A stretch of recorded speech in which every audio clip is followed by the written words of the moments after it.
Chapter 275. In the entire kingdom of scholars, from old men in their 80s to children as young as 8 years old, everyone knew that the students of St. Freya Academy were either rich or respectable. After graduation, they would have a bright future ahead of them. In Leinster, where hormones were flourishing, the young girls of various academies were even more aware of this fact. But as everyone knew, St. Freya Academy was a closed school. It was known as a city within a city. There were many students, but they could not be found on the streets of Leinster. So what should one do?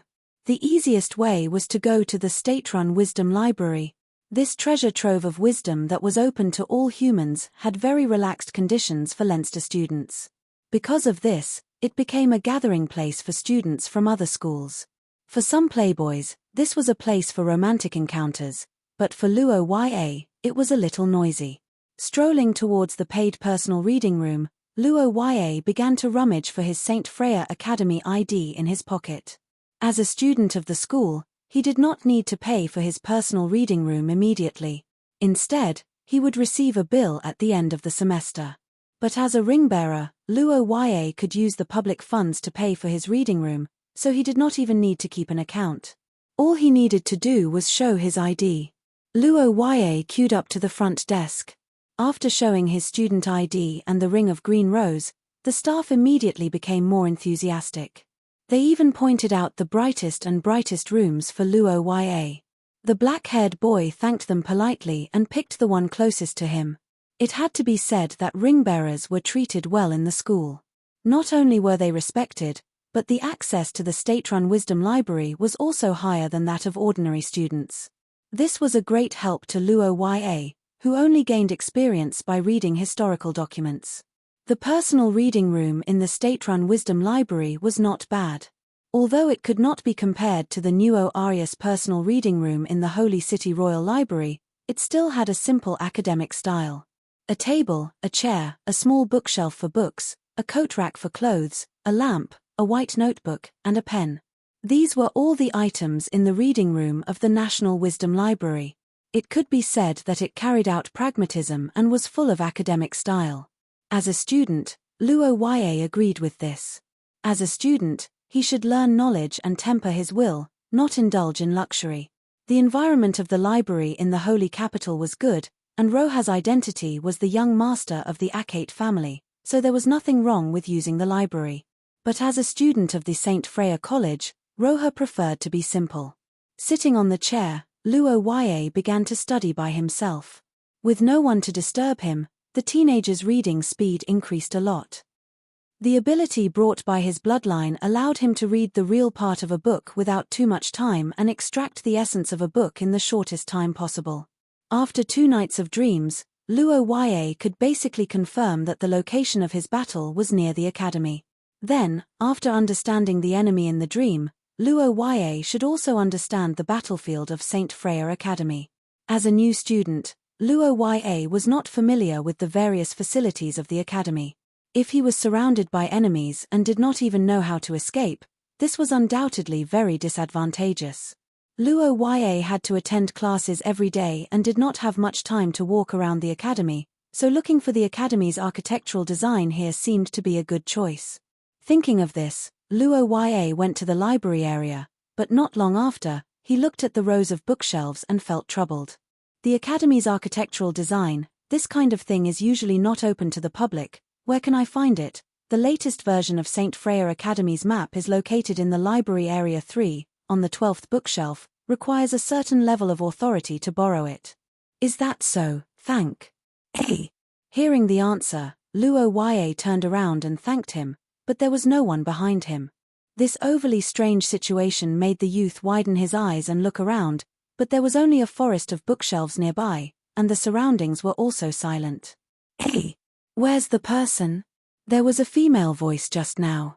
Good afternoon, Your Excellency, are you looking for me? Behind the strange Luo YA, the voice came again. Hearing this, the youth suddenly raised his head, only to find that the source of the voice was a shimmering crystal ball. What the hell is this? You are? Respected ring-bearer, Artificial Elf Margaret is at your service. Hey, Artificial Elf? What is that? Luo Yue widened his eyes and looked at the light above his head, puzzled. One must know that as a history enthusiast, Luo Yue was not an ignorant youth that could be found everywhere. After so many years of reading, he could be said to be knowledgeable, but even he had never heard of artificial elves. Shi Yue's elves had many legends, such as the origin of the soul, the first life form, and a mess of titles in the academic world, but without exception, they were all high and mighty, unknown to humans. The origin of the elves was not even known, and artificial creation was simply impossible. Besides, even if it was really created, it would be a big news that would shock the entire human world. How could Luo Yue not know? Moreover, he had never seen such a thing appear in Recorder's Eye. It's impossible to artificially create elves, at least not now. What exactly are you? The overly unexpected situation made Luo Yue vigilant, narrowing his eyes and staring at the crystal ball above him as he questioned. Margaret was silent. The crystal ball shone, and the surroundings were silent.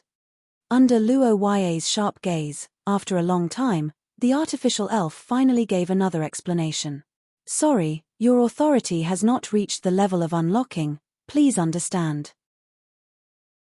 Chapter 276. In the evening, the black-haired young man walked out of the library, rubbing his glabella and heading toward the teaching area. There were many blueprints of the state-run Wisdom Library, but they were all very professional designs. As a non-professional, Luo Yue felt deeply exhausted after studying them for an hour. But fortunately, his hard work paid off. After this inspection, Luo Yue figured out the structure of many buildings on campus. In the future, he didn't have to worry about running around like a headless fly in the dream world anymore.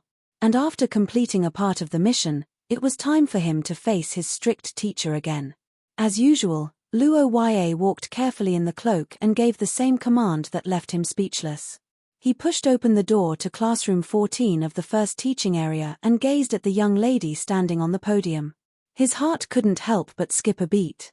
She's wearing a purple dress today. At this thought, Luo Yue gazed at the young lady in the classic purple dress. His eyes couldn't help but follow the beautiful curves of Lillian's body. Today, the young lady was still dressed conservatively without revealing her lower body. Compared to before, her waist and chest remained the same, but more of her shoulders were exposed. Around her fair, slender neck was a small bow knot tied with a purple ribbon, making her appear elegant and quiet. Got to say, purple really suited Lillian. On one hand, it matched the young lady's pupils, and on the other hand, it matched her temperament. Mysterious, intelligent, and an ice-cold beauty whose thoughts couldn't be guessed. This was the impression that Lillian gave to him. But for some reason, Luo Yue felt like this beautiful senior was colder toward him today. After pondering for a while, Luo Yue guessed the reason and didn't say much. He sat down obediently and listened to the lesson. Looking at his behavior, Lillian didn't say anything and immediately started tutoring him.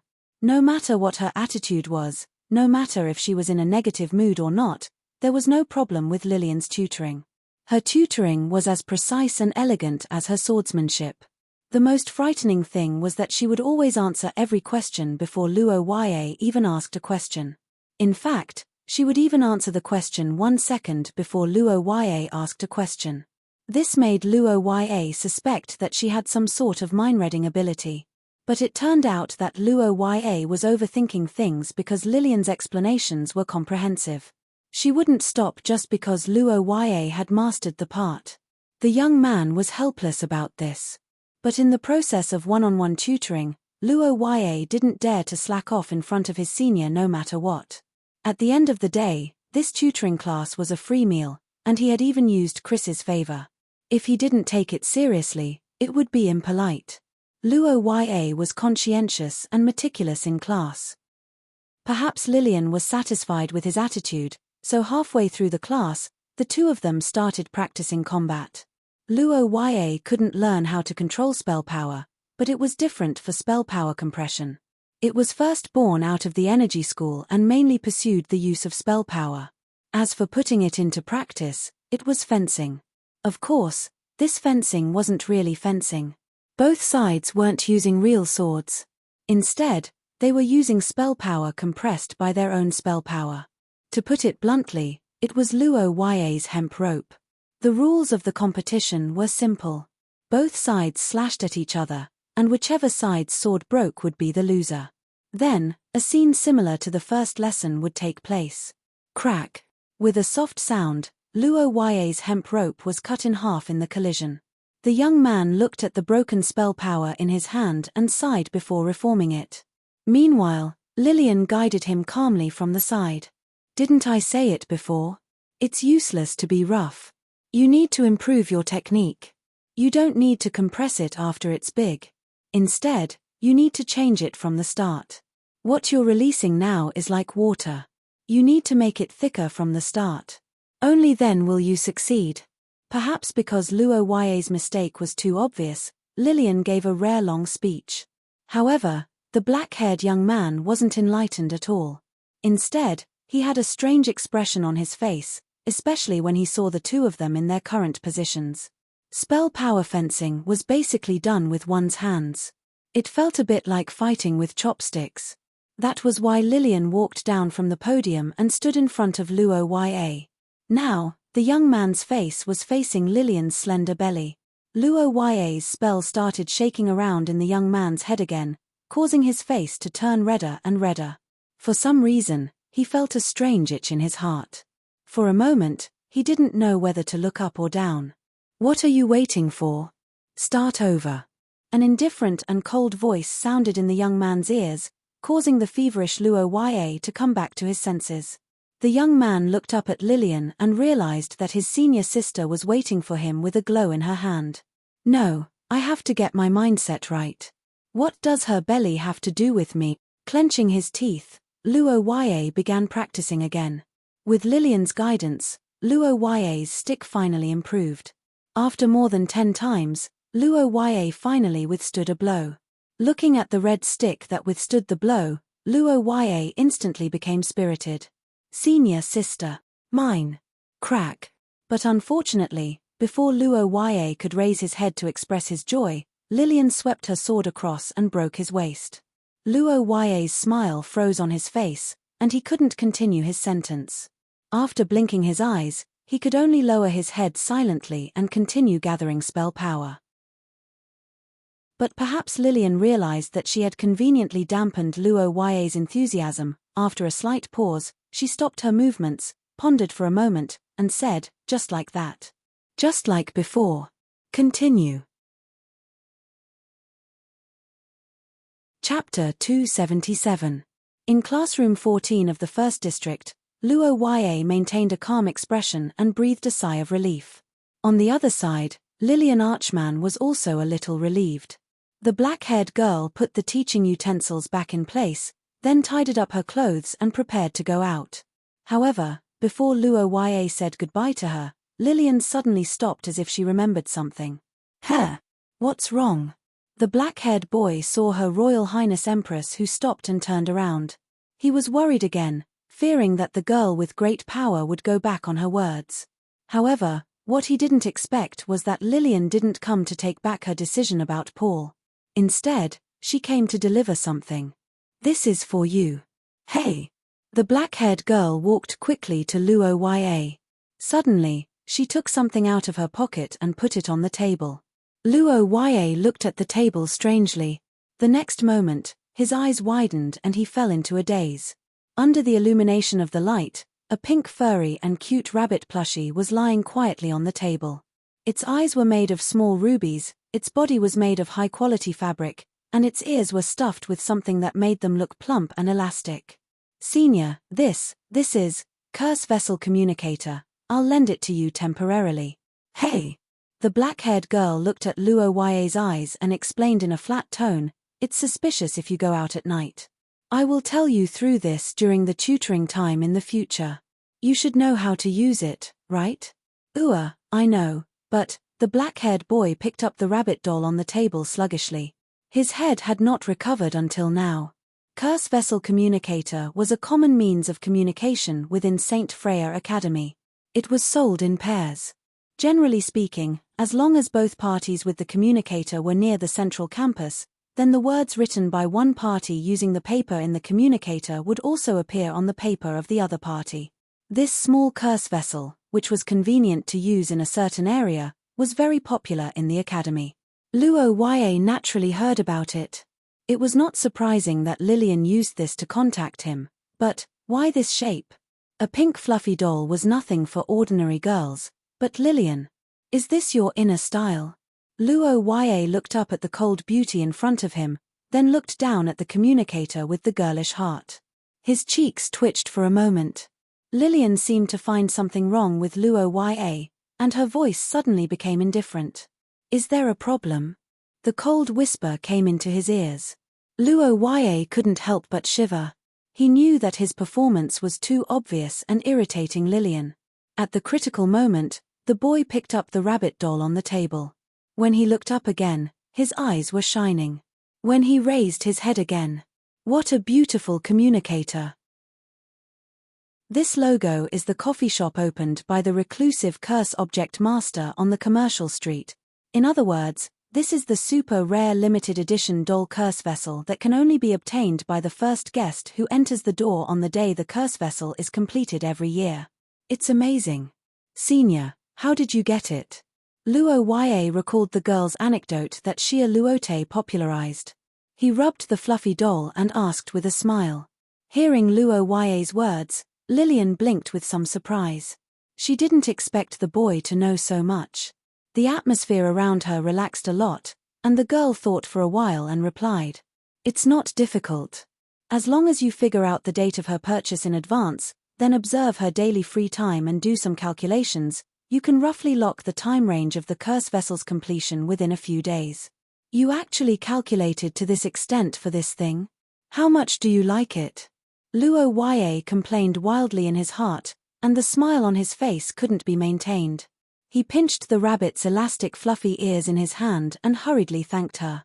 It's really beautiful. Thank you, Senior Lillian. I will keep it carefully. Is it? That's good.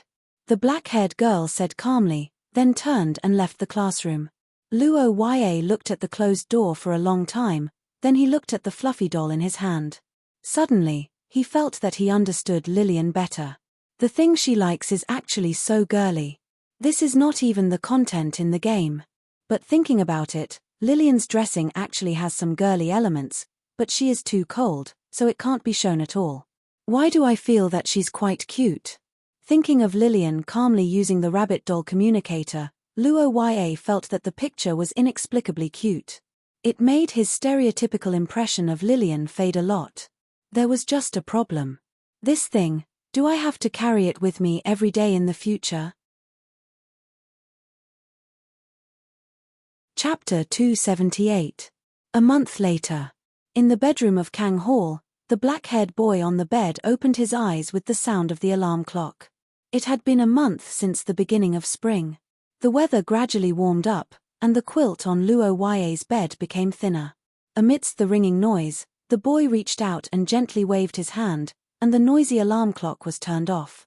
The disturbing noise disappeared, but unlike before, Luo Yue didn't sit up today. Instead, he laid on the bed and looked at the ceiling to rest. In Yue, the students also had a rest day. Today was a rest day, so although the alarm clock rang as usual, St. Freya Academy was different from the usual tranquility. But as the saying goes, everyone has their own fate. While others were resting, others were working overtime. Luo Yue's life could be said to be the leader of the overtime world. He was working overtime even in his dreams.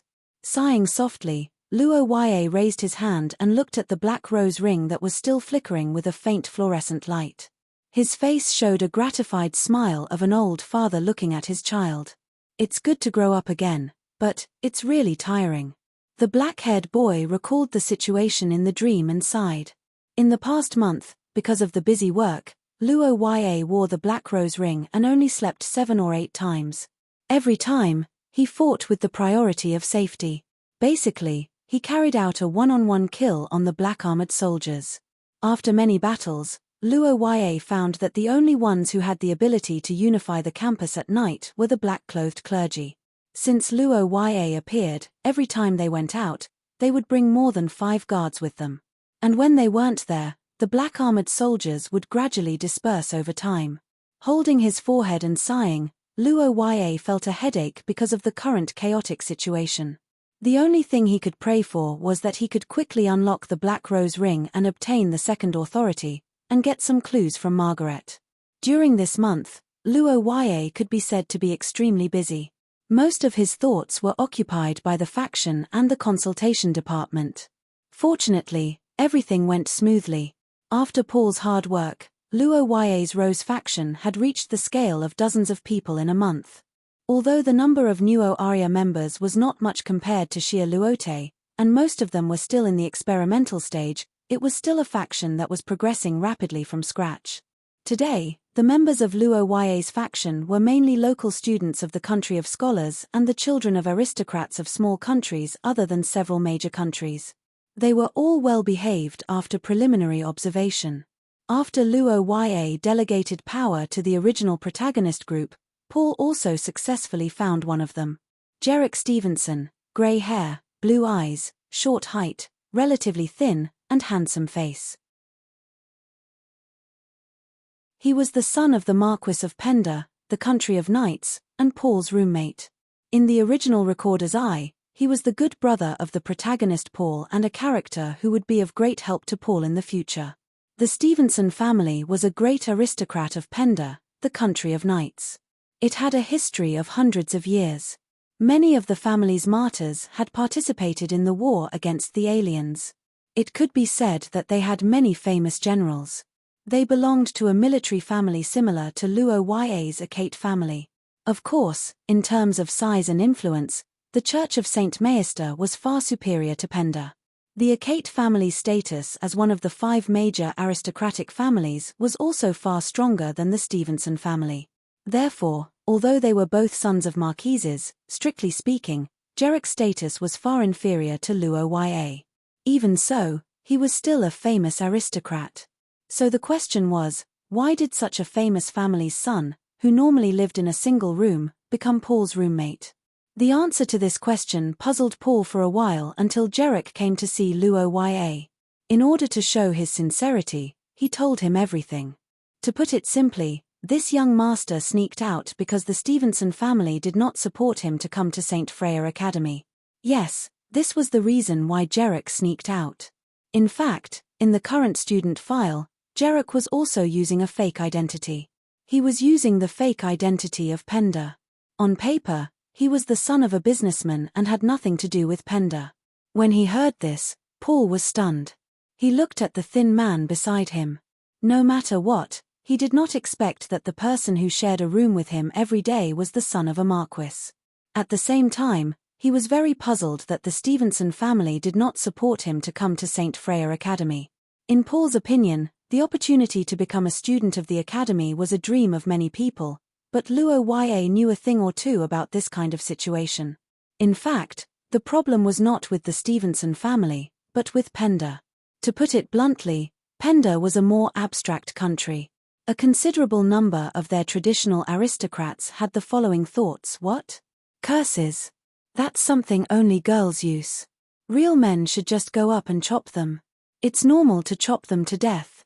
If you can't chop them to death, it's because you're too weak. Oh, you can learn how to illuminate. That's right, this was the brain and muscle of Penda, the country of knights.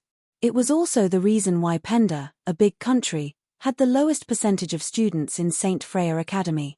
As a traditional family of knights, the Stevenson family was even more obsessed with the idea of breaking through everything with one force. Therefore, even if Jarek's talent in physical arts and swordsmanship was far less than his talent in spellcasting, the Stevenson family still wanted him to go to St. Freya Academy in Penda, which was the most famous gathering place of Shia. Jarek's situation was not an exception. In fact, there were many people like him in Penda.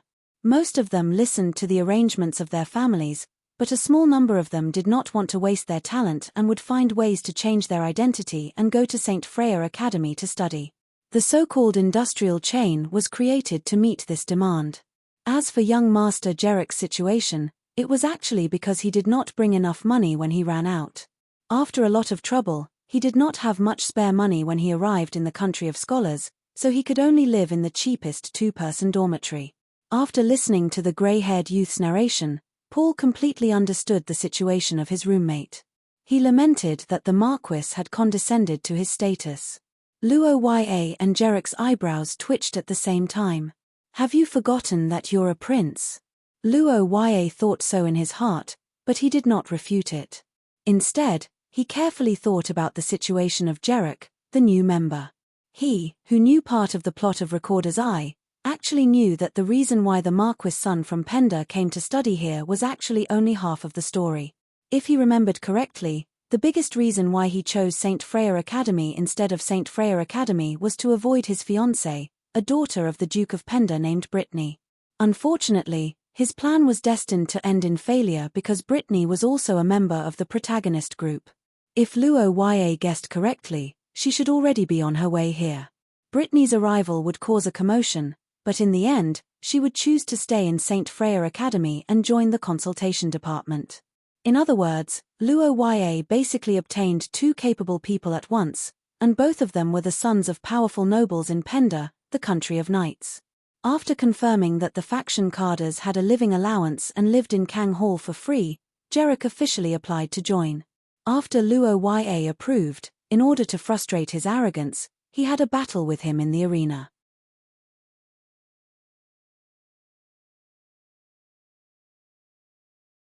Chapter 279. It was a blood-red letter. If it was in his previous life, Luo Ya might not be surprised. After all, many love letters on Valentine's Day were of this color, which represented sincerity. But in Shi Ya, this color represented an ominous one. After all, people in modern society were used to peace and rarely saw blood, so they were not very sensitive to this color. But in the public security situation, which was far worse than Shi Ya in his previous life, this color would arouse people's vigilance, especially for transcendence. This color of the envelope was an obvious warning. When he found this letter in the mailbox early in the morning, Jellock originally thought it was a letter to cause trouble. After all, because of his roommate Paul, there were always some scoundrels who did not dare to show up at night who would send all kinds of insulting letters to the mailbox of the consultation department. He was very angry about this, but there was nothing he could do. But adhering to the strict style of a military family, Jellock would still take a look at the content even if he was annoyed. But what he didn't expect was that he saw the problem today. This was a letter of entrustment, and it was very long. There were 3 pieces of letter paper, and it could be seen that it was a very serious request. Judging from the handwriting, it was likely to be written by a girl, but the content inside was too strange. The most important thing was that there was no signature. It should be because of the content, so the client used this color of the envelope to attract our attention, but the content inside is really too involved. Jellock handed the letter to Luo Ya with both hands with a heavy expression and explained the reason why he took an hour to rush back from the central campus in the morning. After receiving the letter, Luo Ya did not read it directly, but called a servant to add a chair. "Sit, eat something first." "Ah, thank you, Minister." Feeling Luo Ya's attention, Jellock smiled and sighed for the other party's thoughtfulness. As a student organization, the consultation department naturally couldn't start its business so early. In fact, Jellock didn't have time to move to Pale Hall, and he had the habit of doing morning exercises. Today, when he was running, he found this letter on the way through the mailbox. After noticing that there was a problem, he took the first carriage to Pale Hall, so he definitely didn't eat breakfast. Gerlock was so hungry that he stuffed food into his mouth. Paul was preparing for the meal. Luo Ya stroked the blood-red envelope for a moment, opened the letter, took out the letter and read it. The content of the entire letter was very complicated, but in general, it was a letter asking for help. The content was to ask the consulting department to help find a senior named Shirley Lawrence who might be on campus. After reading the entire letter, Luo Ya handed the letter to Paul and leaned back in his chair with his eyes closed. Who would have thought that the first incident they encountered would be this? The black-haired youth sighed in his heart, his expression slightly gloomy. The blood envelope incident, this was what Luo Ya called it. It was the first major incident in the academy in the Recorder's Eye that the youth played in his previous life. It was also an incident that changed the style of the entire story, making people re-evaluate the seemingly perfect academy and the world. Normally, this incident should only appear after a few small incidents, but perhaps because Luo Ya changed something, the few small incidents that were used as foreshadowing didn't appear, causing the consultation department to be idle for half a month. But he never expected that as a result, Luo Ya and the others would have to face the extremely nasty blood envelope incident when they started work for the first time. The cause of the incident was the disappearance of Shirley Lawrence, a graduate of the academy this spring. Every year, St. Freya Academy's opening season was in early spring, but in fact, the graduation season was also in early spring. It was a model of retiring the old and welcoming the new. As graduates, Shirley and the others had already graduated for 3 months, so naturally, they weren't counted as students. Shirley was born in a small country near the Austin Empire, the Laurent Kingdom. Her family wasn't nobles, but merchants. She was the second daughter in the family, and had an elder brother who inherited the family business, as well as a few younger sisters. Naturally, she didn't have the right to inherit the family business. For graduates of St. Freya Academy who had no family business to inherit, the best place to go was to find a job in Leinster. After all, compared to other places, Leinster not only had concentrated resources, but also had the highest recognition of St. Freya Academy's academic qualifications. As long as they could develop well here, they might even be happier than their brothers who ran the family business back home. As the second daughter of the family, Shirley naturally had the same thoughts after graduation, so she didn't go home immediately. Instead, she looked for a job in Leinster. But she didn't expect the unexpected. Shirley's elder brother and sisters were unfortunately caught in a flash flood when they were traveling, and they died while she was staying in Leinster. Her parents, in their grief, immediately wrote to Shirley to inform her of the incident and asked her to go home. Without a doubt, the Lawrence family, who only had one daughter and a family business, could only take in a son-in-law. Shirley went from being one of the many children to being the only child. Although it was a little heartless, from a personal point of view, Shirley's future life became better after this tragedy. However, something strange happened next. Shirley's parents didn't receive their daughter's return in a hurry. Instead, they received a reply letter. The content of the letter was that Shirley had found a job in Leinster, met a boyfriend, and wanted to start a new life. She thanked her parents in the letter and said that she didn't want to go home for the time being. At first, Shirley's parents thought that the letter was sent by their daughter before she learned of her elder brother's death, so they didn't pay much attention to it. But as time passed, Shirley didn't return. The Lawrence couple, who only had one child at home, thought that their daughter couldn't bear to part with her boyfriend, so they traveled a long distance to Leinster to pick her up, only to find that their daughter had already gone missing. More importantly, according to the receipt records of the Leinster post office, Shirley had actually received a letter from her parents. In other words, she already knew that her other children had died. The letter sent back to her hometown was sent a few days after she received it. It wasn't handled personally but sent from a public mailbox to the post office. Then, here came the question. Would a person who knew that all her siblings had died in an accident happily write that she had a new boyfriend and didn't want to go home? Would she give up her right to inherit her family's fortune for a new job? Obviously, this was impossible. Therefore, the Lawrence couple thought that their daughter had been kidnapped and immediately chose to report the case. However, Shirley stayed alone after graduation and didn't have any social connections. The Leinster police didn't find any clues after a round of investigation, so the matter was left unsettled. Although the police gave up, the Lawrence couple didn't. After a round of investigation, they received news that someone had seen Shirley near St. Freya Academy during the few days she went missing. Therefore, they approached the academy, hoping to help with the investigation. However, the relevant personnel of St. Freya Academy were not interested in this matter. After all, Shirley had already graduated. Strictly speaking, she was an off-campus employee. Furthermore, there was no evidence that she had once appeared on campus. In the eyes of the school, this matter was simply caused by the Lawrence couple, who couldn't find their daughter. After a symbolic notice, they sent them away. The Lawrence family was only a business family in a small country. Naturally, they couldn't put pressure on a colossus like St. Freya Academy. However, what they didn't know was that a third-year student who had been taken care of by Shirley had started an investigation after learning about this matter. This was also the origin of this letter.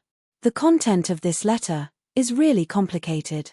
At the dining table, Paul frowned after reading the letter.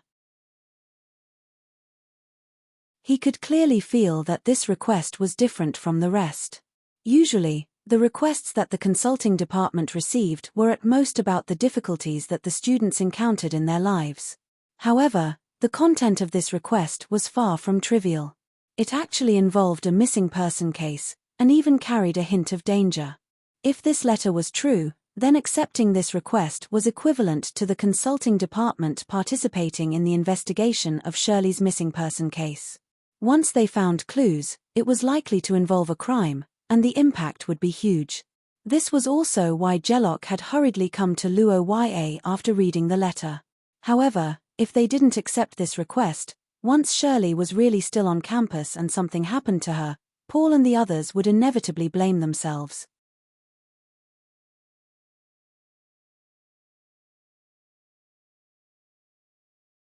Chapter 280. The blood envelope incident was an extremely vile incident, mainly because of its ending and the feeling it gave people. In the game recorder's eye in Luo YA's previous life, the blood envelope incident was also taken seriously by Paul and others. After some discussion, they decided to use the stupidest method, which was to use the portrait to find the person. However, this person was not a student, but a coachman in the transportation network of St. Freya Academy. Compared with students who attended classes every day, coachmen were more likely to see people outside the school. In the end, it turned out that some of the coachmen had seen a woman who looked like Shirley, but because the power that the consultation department could mobilize was too small, Paul and others made slow progress. It was only a few days later when they learned the news. Next, Paul and others followed the coachman's instructions to a mountainous area in the academy. During the search, they found the Book of Truth badge of St. Freya Academy with Shirley's name on the back in the bird's nest. After finding this thing, everyone realized that something might have happened to Shirley, so after some hesitation, Paul went to see Lillian. A lost school badge was obviously insufficient as evidence that the owner was kidnapped. Paul could not use it as a reason to persuade the academy to take measures, but Lillian's security department was an exception. The special operations team of the security department was actually Lillian's personal guard. The members were generally third year, and all of them had the strength of source rank 4. They were the real elites who had followed Lillian out for experience. There was no problem in loyalty. They were the team that she cultivated for the future and the strongest armed force in the entire St. Freya Academy. Paul successfully convinced the other party with his relationship with Lillian. Lillian immediately dispatched the security department to conduct a search, and the blood envelope incident was completely exposed to the world. According to the final investigation results, the blood envelope incident was actually a cult murder that had lasted for many years. The culprit was a faculty member in the academy and more than a dozen cultists hiding in the wine cellar in the mountain. This faculty member used his position to check the student information and specifically selected non-aristocratic families like Shirley, who had many siblings, stayed alone in Leinster after graduation, and had no local social connections. He kidnapped and killed them to provide human experiment materials for the cult. In a few years, more than a dozen graduates had been killed. That's right. Senior Shirley, whom Paul and the others had been searching for, was no longer around from the very beginning. Later, they found the underground cellar of the cult's human experiments. There were no scenes of that place in the game. There was only one word to describe it: hell on earth. This incident had a great impact on a series of people, including Paul and Lillian. However, this was not all. The most infuriating and unacceptable thing for Luo YA was the outcome of this incident. The sender of the bloody envelope was dead. A few days after the letter was sent, the only person who cared about the Lawrence couple, who had lost all their children, was killed. In fact, she had already been targeted in the process of running, and died in the last darkness before the light. On the other hand, her murderer, the clergyman, was alarmed by Paul and the others' vigorous search and successfully escaped from the law with the cultists. The blood envelope incident was a failure. The final outcome was the death of the searcher, the death of the sender, and the escape of the cultists. Justice and justice were not upheld, and the sinners were not judged and punished. This overly real and abominable result dealt a heavy blow to a series of people, including Paul, making him fully aware of his own shortcomings. However, a game was a game. In reality, Luo Yue could not swallow this shit no matter what. It was purely a joke to let the heinous cultists go unpunished. Luo Yue had been taken care of by the cultists since he was young, and had even been assassinated. He had a huge grudge against this group of bastards. Those who should live would live, and those who should die would die. This was Luo Yue's goal, and his priority was the first. Save people first, then kill people. So after receiving the bloody envelope, Luo Yue, who decided to accept the commission, did not take the path of the original work. Instead, he immediately began to look for the sender of the bloody envelope, hoping to save the only person who still had hope in this incident. However, there was a big problem in this matter. Luo Yue did not know the identity of the sender. It was not that Luo Yue's memory was bad, but in the recorder's eye, this paragraph was a narration describing the outcome of the incident that Paul heard. The name and appearance of the sender did not appear in it. The picture was Paul's memory. It was the beginning of the incident, and it was also the last bloody envelope of the sender's life. The lack of this information made Luo Yue's progress very difficult. The main reason was that the letter appeared late at night. It was basically certain that no one in the consultation department had seen the sender, and it was probably too late to find the possible witnesses. After understanding that there were no direct clues, Luo Yue also thought about whether Margaret of the School of Management would be monitored, but he shook his head when he thought of the building of the consultation department. The place where Margaret existed must have a crystal ball. This thing existed in all major teaching facilities, but there was no such thing in the consultation department building on the edge of the central campus.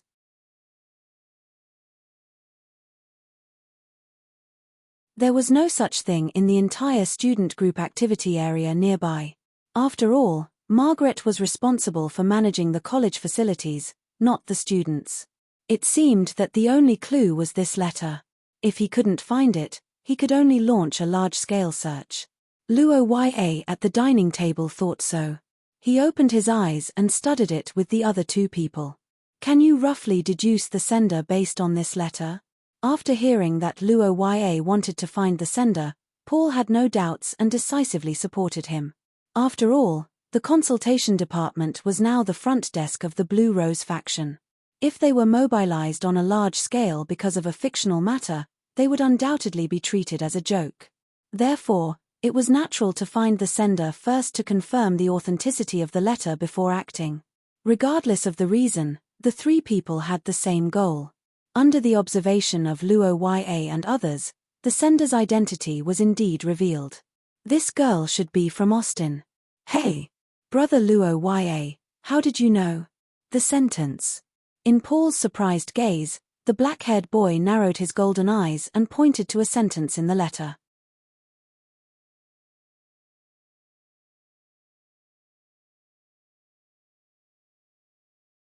Chapter 281. An hour later, on the outskirts of the school's central campus, the butterfly dance pavilion. Among the butterflies dancing in the flowers, red roses were blooming everywhere. A black-haired youth leaned on his cane and admired the beautiful scenery nearby, praising Xia Luote's foresight in choosing a place to stay. The Butterfly Dance Pavilion, one of the famous attractions of St. Freya Academy, was located less than an hour's walk from the school's central campus. It had always been popular among the girls, but among the generations of ring-bearers, there were very few who chose it as their personal building. Because unlike Luo Yue's Ashen Hall, this building's annual maintenance cost was astonishingly high. The reason why the butterflies in the Butterfly Dance Pavilion lived so well was because there were many pocket-sized butterfly houses in the building, and the entire garden had a temperature control barrier. The maintenance cost of these facilities not only consumed the school's allocated funds, but also required the ring-bearers to fork out a large sum of money to maintain. One of the greatest benefits of the ring bearers was having their own personal building and training ground, and they could use the school's funds for free. But this butterfly dance pavilion not only did not save money, but also made people pay for it. This kind of situation was naturally unacceptable to most people, but Xia Luote was an exception. When she heard that this butterfly dance pavilion actually had a DVD of the Austin Empire's Rumen Forest, Xia Luote decisively chose it as her personal building. The school's suggestions were all rejected, and the school could do nothing about this young lady's willful behavior. Who told her to give so much? So this building, which was originally not reserved, was allocated to the young lady of the school's biggest financial backer, the Sorofia family. The renovation process took a month, and the entire Wild Rose faction was broken up in this month. Until now, they had not moved yet, so it was quite secluded. Luo Yue smelled the fragrance nearby, and turned his head to observe the butterflies that were motionless on his shoulder. Behind him, the reddish-brown-haired girl held a blood-red envelope in her hand and carefully observed it. "Dear, is this the only letter?" Seeing that Xia Luote seemed to be in a difficult situation, Luo Yue turned around and asked. The reddish-brown-haired girl thought for a moment and nodded lightly. "Yep. Although I don't have a name or specific information, she used a spell, so the specific divination conditions are valid. However, the more vague the conditions are, the more vague the results will be. So, you need to be mentally prepared. It doesn't matter. Just give me a general range," Luo Yue said as she spread out the map of St. Freya Academy on the table. The reddish-brown-haired girl nodded and took out an Austin Empire gold coin and walked to the table. Using gold coins from the Austin Empire from hundreds of years ago can probably increase the accuracy. The rest will depend on the traces of the spell she left behind. As Xia Luote spoke, a strong wave of curse power began to spread from her body to the surroundings.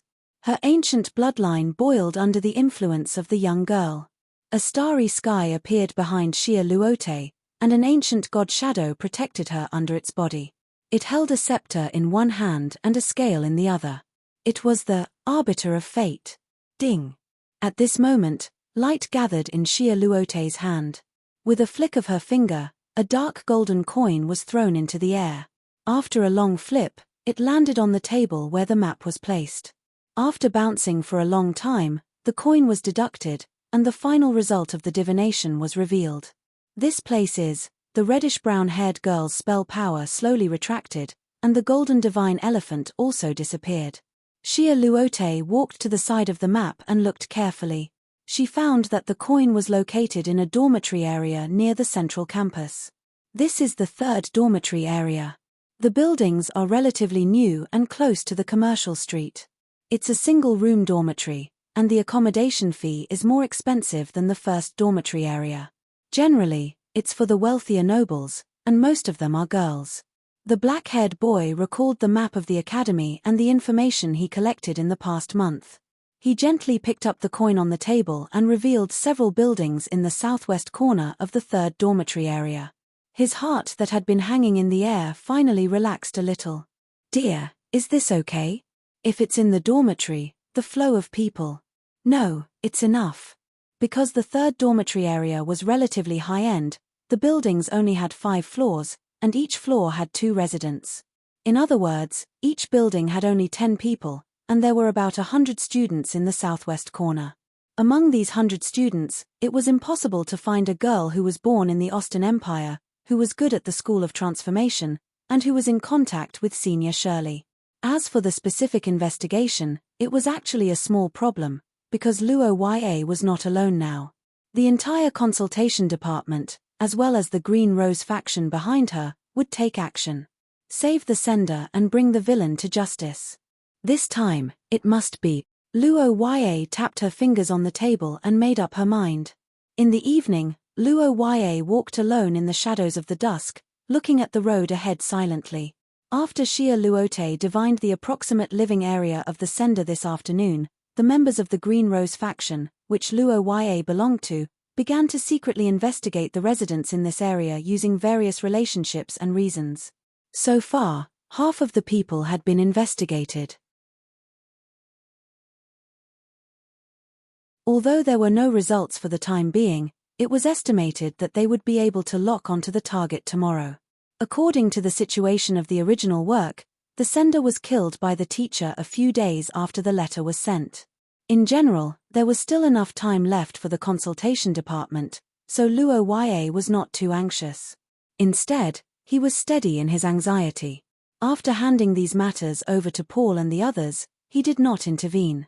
He believed that Paul, as the protagonist of the original work, had the ability to handle it well. As for Luo Yue himself, he began to weave a web.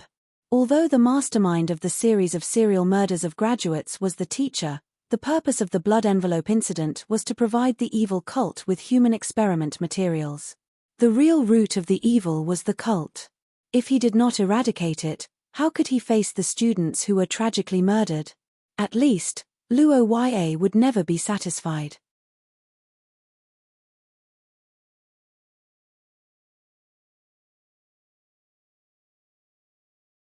Chapter 282. In the Linglong Pavilion, which was famous for its exquisite interior decorations, a black-haired young man and a young lady sat opposite each other in the reception room. The atmosphere between them was rather solemn. Just half an hour ago, Luo Yue visited Lillian alone and explained what he knew about the situation. That's right. Luo Yue didn't go to the bird's nest in the forest to search for Senior Shirley's badge like Paul did in the original work. He came to the Linglong Pavilion without any evidence and directly laid his cards on the table with Lillian. One of the reasons why Luo Yue did this was that he didn't want to waste time and alert the enemy. Another reason was that he knew his advantages. People of different identities would have different weight when they said the same thing. Although this sentence was somewhat suspicious, it was the truth to a certain extent. Luo Yue was different from Paul in the original work. He wasn't an illegitimate child of the Austin Empire who was ostracized.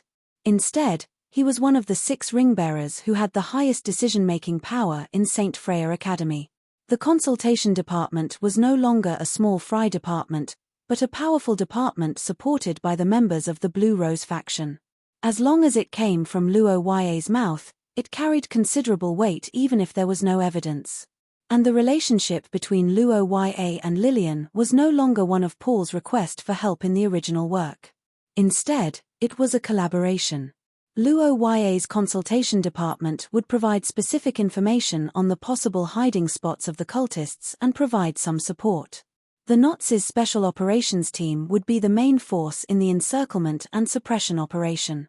This was the cooperation plan that Luo Yue proposed. Originally, dealing with cultists should be the specialty of the Saint Maester theocracy. But due to the fact that most of the Nuo Arya students were in their first years, most of them were still at level 5 of the source rank, which was a whole level lower than Lillian's Nazi elites. This difference in combat strength made Luo Yue decide to give up. The reason was that this time, Luo Yue was pursuing a complete victory. That was his goal from the start. On the other hand, this matter was also within the Nazis' responsibility. They received a lot of resources from the academy, so it was their duty to ensure public safety. Luo Yue thought as she held the teacup, silently waiting for the girl's decision. After a detailed consideration, the black-haired girl finally nodded slowly. I understand. I will personally lead a team to the vicinity of Foster Station and launch a quick attack on the cultists' hiding spot. I see. I didn't expect Senior Sister to believe me so quickly. Luo Yue, who was prepared to waste his breath, was interrupted by Lillian. He couldn't help but turn to her in surprise. Upon hearing his question, Lillian nodded calmly. Although there is no evidence, I don't think you would lie about such a serious matter. Her Royal Highness calmly stated the reason for her trust in him, and Luo Yue couldn't help but smile. However, what Luo Yue didn't know was that along with his brilliant smile, Lillian's body couldn't help but pause for a moment. Her purple eyes that sparkled with wisdom stayed on his body for a long time before she lowered her gaze. It was this feeling again. The black-haired girl picked up the teacup and sniffed the steaming aroma. Her fingers gently slid along the edge of the teacup, and she couldn't help but sigh inwardly. I don't know what's wrong with me recently. In the past month, Lillian and Luo Ye spent a lot of time together. They attended classes together during the day and had to make up lessons at night. Through this constant contact, especially the practice of the spell compression class, Lillian naturally had a certain degree of understanding of Luo Ye. He was serious in his studies, tenacious in the face of difficulties, and unwilling to admit defeat. However, his personality wasn't too strong and was more of a gentle type. But just like the murderous aura in the beginning, Lillian also discovered some peculiarities about this young man. For example, Luo Ye had a lot of troubles in his heart that didn't match his age. The so-called troubles in one's heart were the product of worry, fear, vexation, and other emotions piled up together.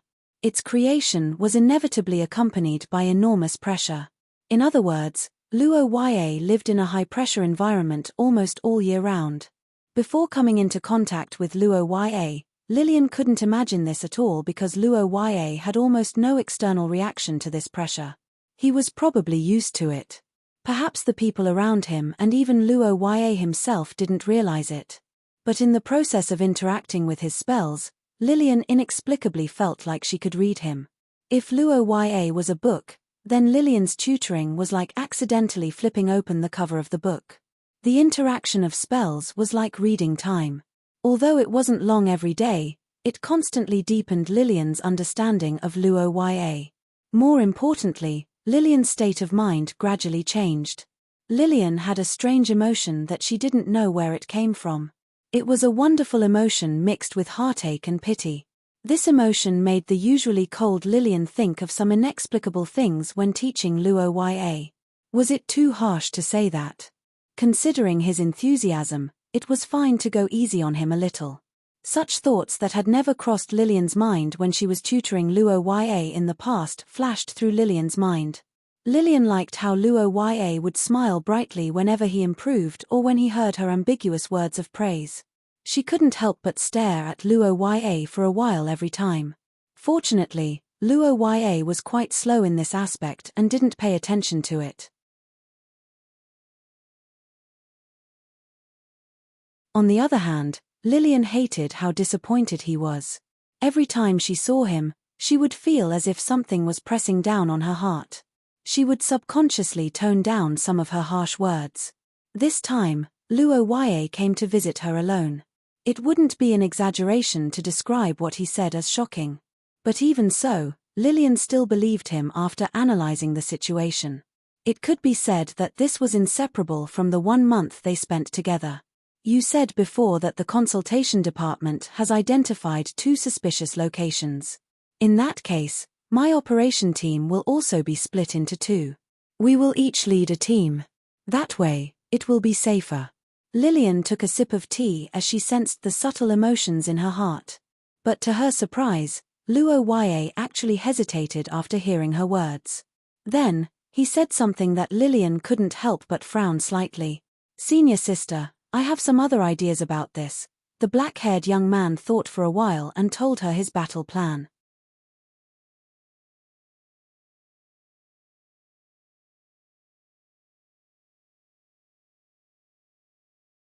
Chapter 283. Meti Sonny, a third-year girl. She wasn't tall, had a slightly thin figure, and had black hair and blue eyes. Her appearance was typical of the Austin Empire. Saint Freya Academy was an academy where more than half of the nobles in Shi-Ya gathered.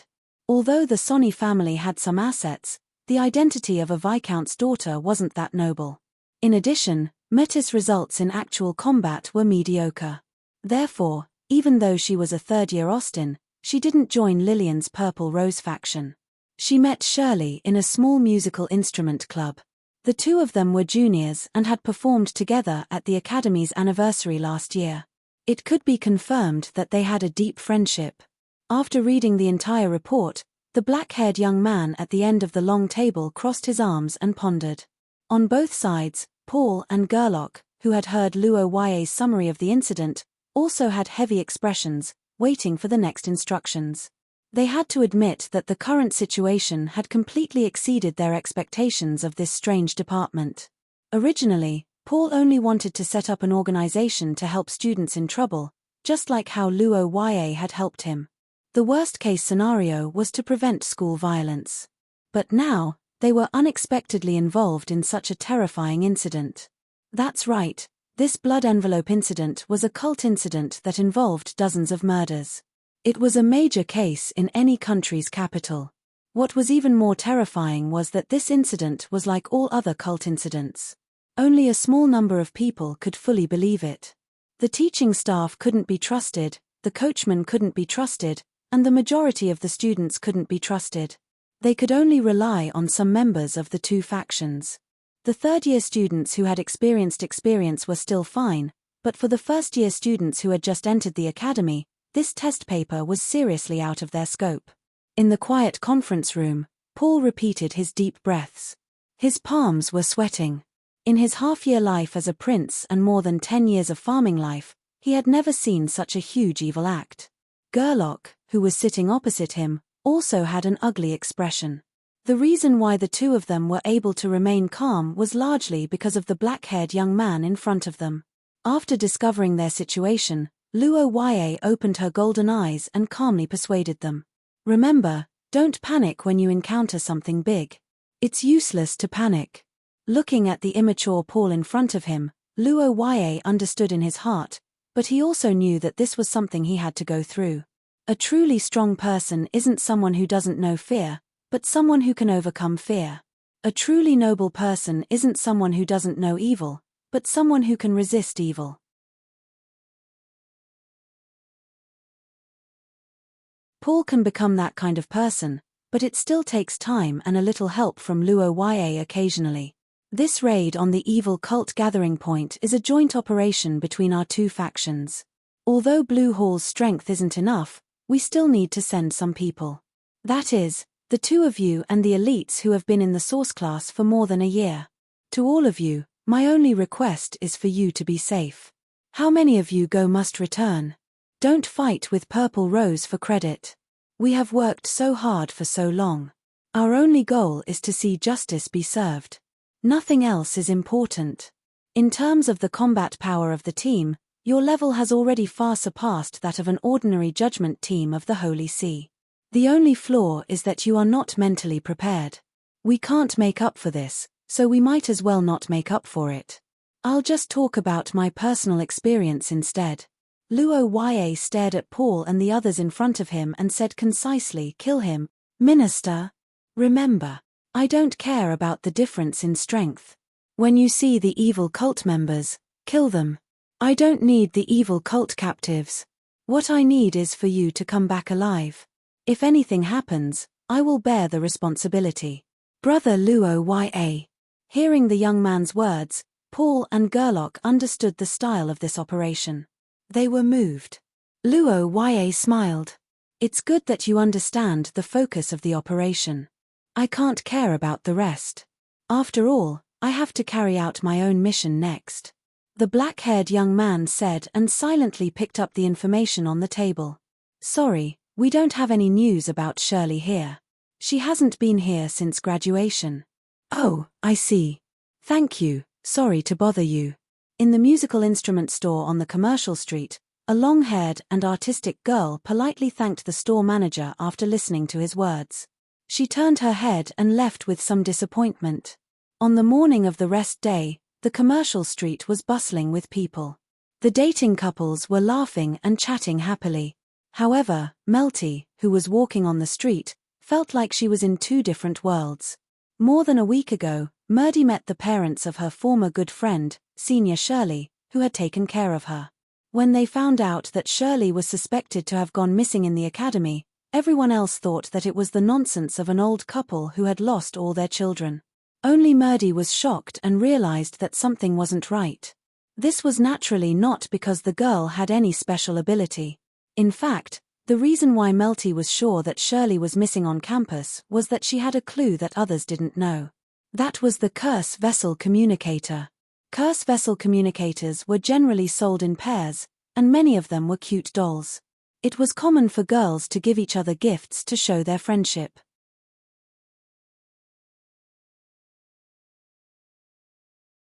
Shirley once received a communicator from Melty as a gift. It was a rather cute cat-style communicator. When the two parties were in the communication range, the doll's eyes would light up, and it would meow when it received the communication. Melty clearly remembered that one night after the start of the new semester, the cat's eye stone did light up for a short period of time. That time was around Shirley's disappearance. The girl was sure that senior Shirley had indeed come to the college. However, there was no conclusive evidence. It was impossible to convince anyone with just one side of the story. For the friendship in her heart, for the Lawrence couple who lost their child, the righteous Melty launched an investigation alone. It had been more than a week so far, but everything was not as she wished.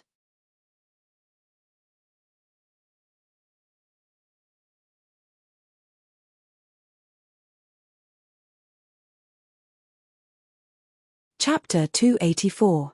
St. Freya Academy's monthly break was a total of 5 days. This was a great thing for Luo because no matter how the students of the security department and the consultation department tried to hide it, their absence during classes couldn't be covered up. That's right. Lillian's special operations team, Paul, and the others had secretly hidden in the forest near Foster Station. Due to the distance and time constraints, they couldn't attend classes and carry out missions at the same time. Although the absence of a few people in a large class with hundreds of people wouldn't be noticed, the absence of teachers like Lillian and Luo was still very obvious. Although Luo felt that the possibility of there being cultists among the students was relatively low, he still couldn't completely rule out this possibility. Once the matter was exposed, this operation would become a wasted effort. The only reward was probably to protect the sender. Therefore, the best time to act was before the end of the holiday. According to Luo's memories, the enemy did indeed make a move during this period. If he guessed correctly, it should be at the end of the holiday, right before everyone was busy preparing for classes. And the location of the crime was in this room. In the dormitory building, the black-haired young man calmly informed the black-haired girl in front of him of his investigation results. He didn't hide anything from her. Before this, he had considered telling her part of the truth to calm her emotions, but after thinking about it, he dismissed the idea. What Luo needed the most now was for Melty to have a clear understanding of her situation. Only then could he prevent her from doing some impulsive actions that would give others an opportunity to take advantage of her. But inevitably, when she heard that Shirley was targeted by the cultists and that her fate was unknown, the girl couldn't help but cry uncontrollably. "I'm sorry, sir. I can't help it," Melty said as her tears fell uncontrollably. Luo looked at the girl and didn't say anything. He knew that Melty needed to be released now. The grief of her good friend's calamity and the fear of being targeted by the cultists were too heavy for a young girl, but it was also something she couldn't escape from. But unlike in the game, Luo was by her side now. "Miss Melty, I understand the pain and fear in your heart, but I have to tell you that you're not alone now. Your actions aren't meaningless." The black-haired youth looked at the crying girl and did not say anything to comfort her. Instead, he told her the truth in the most gentle tone. "Although I'm the only one here, there are hundreds of people who are supporting this operation and working hard behind the scenes, including our two teams who are about to clash head-on with the cult. I know your fear, but please trust us. Trust our determination to protect you and defend justice against evil."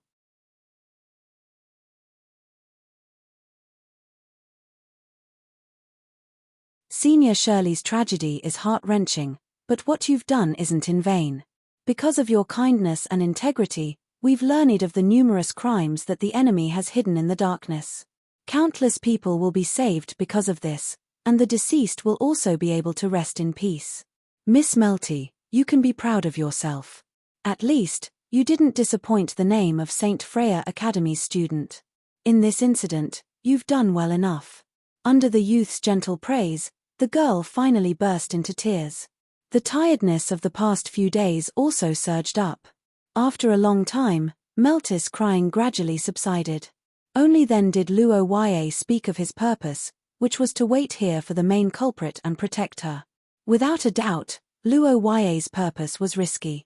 Melty could have refused, but after hearing that this was the only way to bring the main culprit to justice, the girl decisively agreed. After a conversation, the exhausted girl returned to her bedroom to rest. Listening to Melty's steady breathing next door, Luo Ye reached into his pocket and took out a delicate little lock. Macaron's hideout, the great curse maker, Macaron, created a hideout to escape the enemy's pursuit. When he closes the lock disguised as an accessory, no one can find him again. As for using it to observe the ladies taking a bath in his later years, that's another matter. Equipment effect: inject curse power, close the lock, and the body will be locked in a small fault space. Restriction condition: no large-scale movement, no curse power fluctuation in the space. Price: 200,000 points. That's right, this was the first time Luo Ye bought the accessory-like lock at its original price since he owned the system. This was the reason why Luo Ye was confident that he could protect Melty without alerting the enemy. Macaron's hideout was a rare space curse item. It could form a small fault in the space within a few meters of Luo Ye, making him unable to observe from here. However, due to the instability of the space, once Luo Ye ran out of the range or used a curse, the space would crack and disappear. This property made Macaron's hideout difficult to use for a sneak attack because he must come out first if he wanted to attack. However, it was still very useful for sneak attacks, hiding, or in this special period. The young man sat down on the sofa in the living room, then reached out to his waist and buckled the lock. At the moment when the lock was closed, a strange fluctuation came from his waist. Everything in Luo Ye's vision seemed to be covered with a layer of grey color in an instant. From this moment on, Roha's influence on the real world was completely eliminated. For example, although he was sitting on the sofa in this space, there was no trace of him on the sofa in the real world, there wasn't even a dent in it. The black-haired young man looked at everything around him and nodded with satisfaction, then he closed his eyes to rest.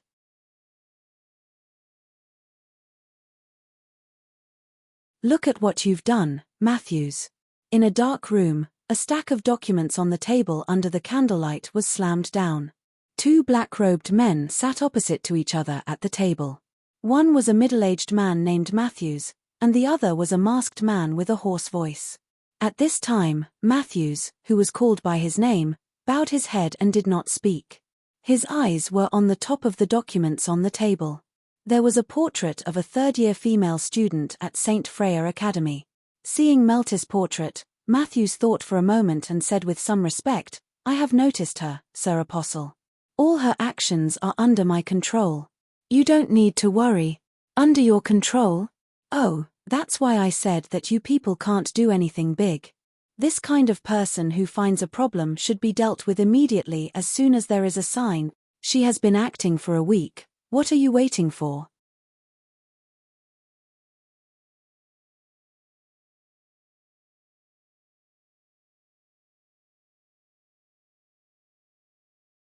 Chapter 285. It had been 3 days since Luo Ye's ambush.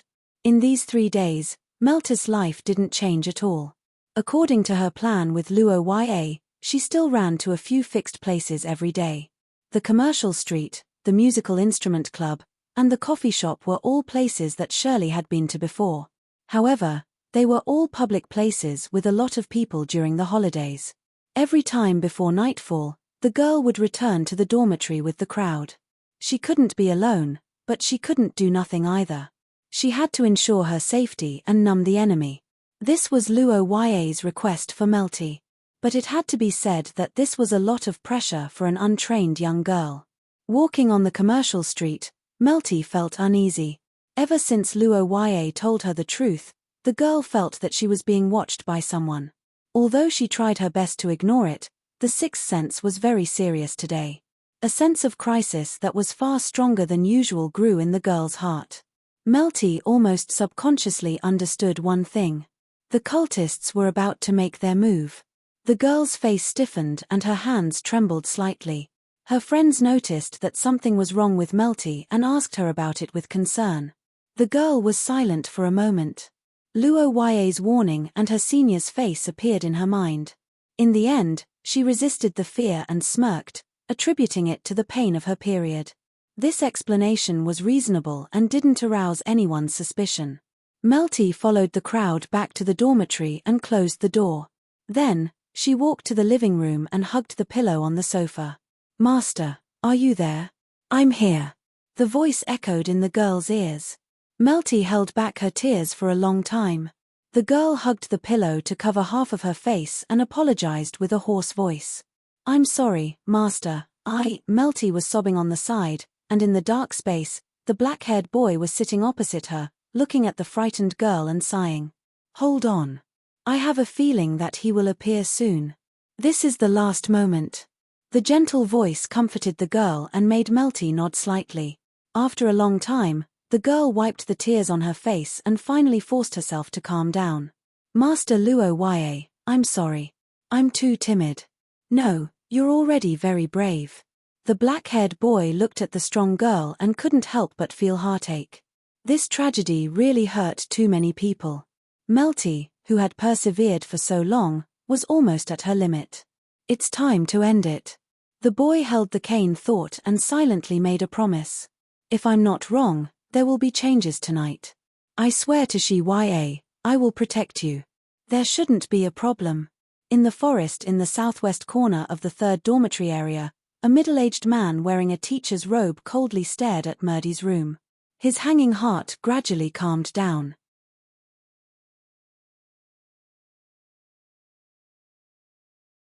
Although the apostle's strict orders made Matthews nervous, after a day of observation, Matthews didn't see anything wrong with Melty's actions. From the time she woke up and left the house to the places she went to, they were all the places she had been running around for the past few days. Although she had returned to the dormitory a little earlier these 2 days, that was nothing. As a student, she had been running around under the pressure of the academy for a week without any results. She didn't dare to feel tired or nervous. On the other hand, because the apostle was afraid of the new student, Matthews took the time to observe the so-called consultation department. However, the results made him feel less nervous. In the past few days, the so-called consultation department had students from the Purple Rose faction coming to cause trouble. Facing the third-year members of the Purple Rose, the first-year members of the consultation department were afraid. It was said that the 2 permanent deputy heads didn't dare to come. Every day, they stayed in the station to discuss countermeasures with that Luo Ya Akut. In order to avoid being seen as retreating, the Purple Rose faction even dug up a swimming pool and hired a bunch of coachmen to transport the soil. This kind of cowardly behavior made Matthews laugh. What Akut family? Isn't it just a noble family from the theocracy? How oversensitive. After his observation, Matthews did not care about the apostles' reasons for urging him. In his opinion, the apostles were once bitten, twice shy. The Akut family might have been a threat to them in the past, but that was all in the past. Fierce in one generation, how could they be fierce in the next? In the past few decades, Matthews had never heard of any big news about the Akut family. He didn't know much about them and had no interest in them. In his opinion, Leinster was the place with the highest density of extraordinaires. Any random scholar family would be much more powerful than them. Luo Ya was just a talented kid with a level 4 source. What could he do? Moreover, he was now being suppressed by the Purple Rose. The relationship between the 2 parties had worsened because of the confrontation before school started. He, who was in the academy, had seen it with his own eyes.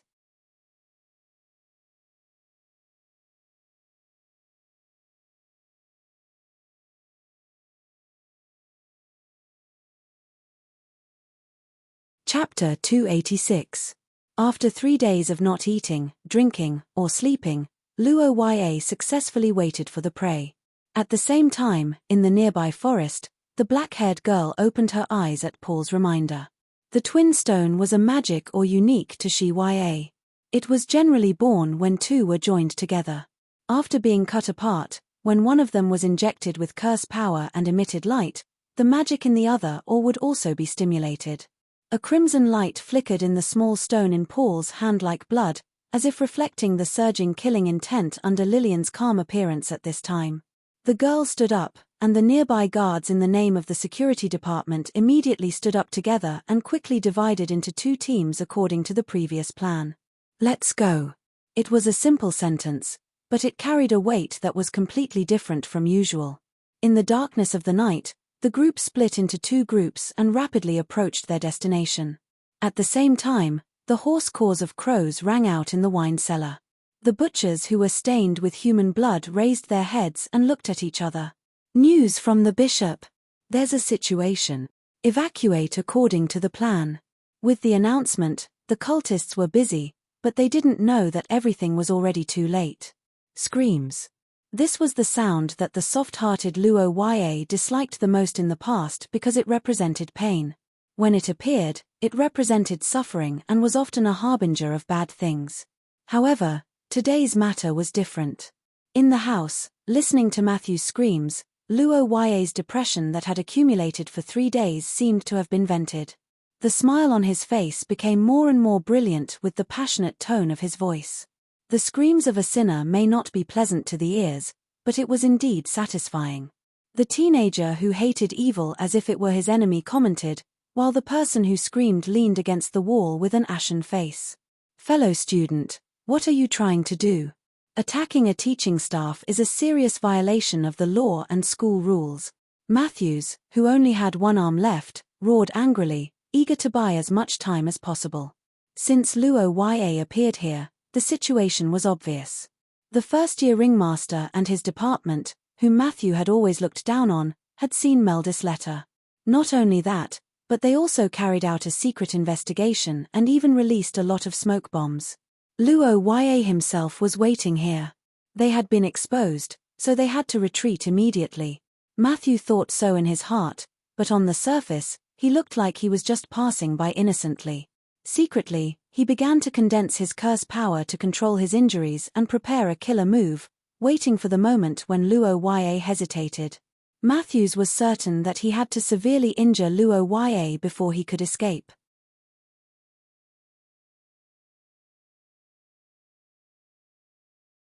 This was because he had seen part of Luo's battle when he first entered the academy.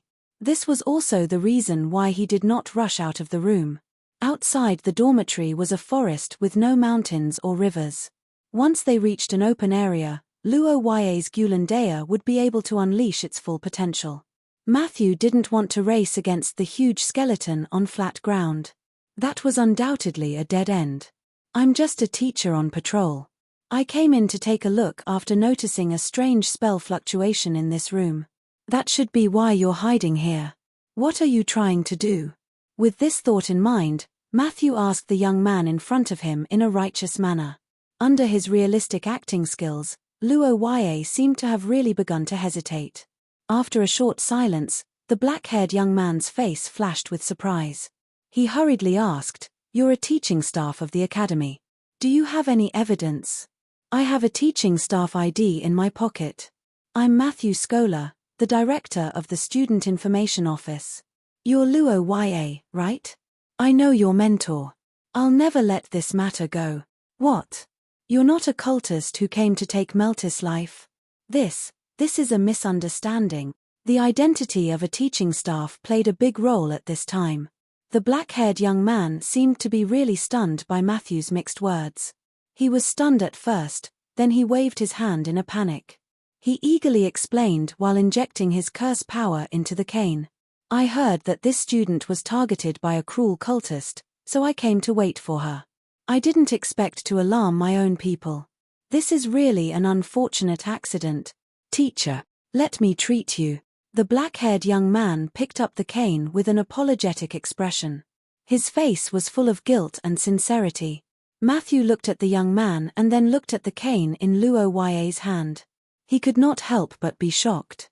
What a strong vitality aura. Although Shi's curses and treatment methods were many, most of them had their flaws. For example, the Vatican's curses would divide a large part of the curse power to purify the body, and the human manipulation system's flesh and blood manipulation could easily cause the body to grow crooked.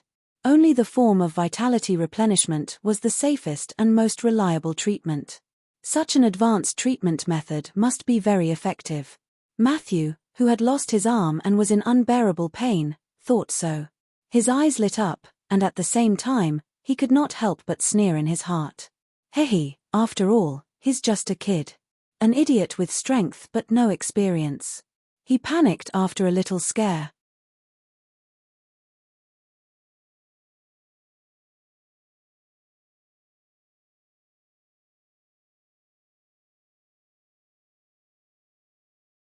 Chapter 287. The bloody light in the forest gradually dissipated, and the bloody rain turned into steaming smoke. The students who ran out of the third dormitory building looked in the direction of the forest in a daze. Some of them even suspected that they were in a dream. The horrifying flesh giant turned into ashes in the light, and the huge skeleton that defeated it was no longer there. Under the dark night, the remnants of the curse power drifted with the wind, dotting the forest like a dream. If it weren't for the fact that some people still had headaches, and the unconscious students had yet to wake up, perhaps everyone would have thought that the previous situation was an illusion. Among the confused crowd, only the girl with long black hair behind the broken window and the members of the consultation department who rushed over knew the details. The excited voices of the teenagers echoed in her ears. Murdy looked at the place where the huge skeleton disappeared, and tears of joy burst out of her eyes. Although the process was difficult, justice eventually defeated evil. The shining fist of Gulandea was like a ray of hope, releasing the depressed members of the consultation department and Murdy. In the forest, Luo slowly approached Matthew, who had fallen to the ground. At this time, the middle-aged man was badly mutilated, and his teacher's robe had turned into rags. The exposed organs in his cut-open chest were still struggling and beating, and the ends of the broken blood vessels occasionally spurted out blood. Luo looked at the heinous villain and frowned. Although Matthew was not dead, more than half of his vitality had been consumed in the sacrifice, and he might not survive the night. Seeing Luo coming, the cultist, whose face was devoid of skin, weakly cried for help. "Save me, save me." Matthew struggled with all his might, and his eyes were filled with the fear of death. However, Luo was unmoved, and her expression did not even change. Treating the cultist was purely out of her mind. It was probably the stupidest thing that she could do. After all, once the cultist regained his breath, he could sacrifice or use the secret technique again in minutes. He might even be able to kill the cultist. "Do you think I'm a good guy?" I have information. I'll tell you the information." "Information?" Luo raised her eyebrows when she heard Matthew's words. The middle-aged man struggled for a moment and hurriedly said, "Do you think killing me will end this? Our blood sacrifice church is just a small organization. We are nothing in the eyes of those big guys. They are planning something big, just like 400 years ago." Go on, hey, Matthews." Luo narrowed his eyes at the sudden interruption of the middle-aged man's words. But before he could get closer, Matthew's body suddenly began to inflate like a balloon.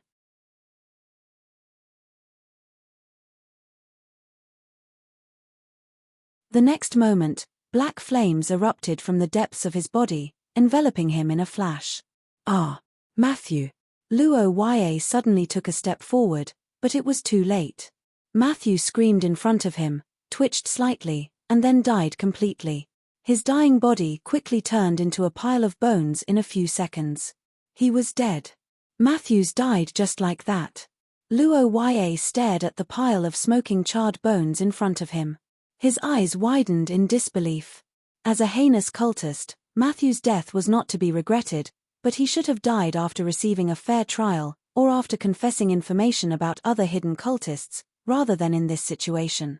Damn it. Matthew, who was about to become a witness, had died. This made the black-haired young man furious. It was obvious that he had been silenced without even knowing that he had been tampered with. It should be Matthew's words that triggered this spell, but can't you say it faster? At the very least, he should finish his sentence. 400 years ago is just a point in time. What can I know? Even if I say one more word. Luo gripped his cane angrily, but there was nothing he could do. He stared at Matthew's bones for a long time with a gloomy face, but in the end, he could only give up. Half an hour later, a black-haired teenager stepped down from the carriage at Foster Station. It was Luo who had just dealt with Matthew's side.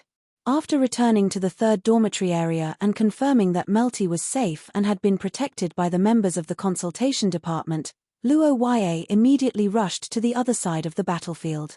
Now that their leader was exposed and dead, it was basically impossible for the cultists to have any reinforcements, but even so, Luo was still a little worried. Matthew's self-sacrifice was still in front of him. The cultists could play too many tricks. Paul and others were still inexperienced. Death may be avoided, but there might be serious injuries. Luo Ya was here to extend people's lives. With the help of the Holy One's dagger and Pei Taylor, he could deal with the injuries caused by the cultists in an emergency. Of course, another reason was that Matthew's words before he died made Luo Ya faintly uneasy. Perhaps there was something deeper that was hard to discover spying on the city and the academy. It must be an organization that was far more powerful than the Blood Sacrifice Church. Regardless, now that he had learned of this, he had to discuss it with Lillian.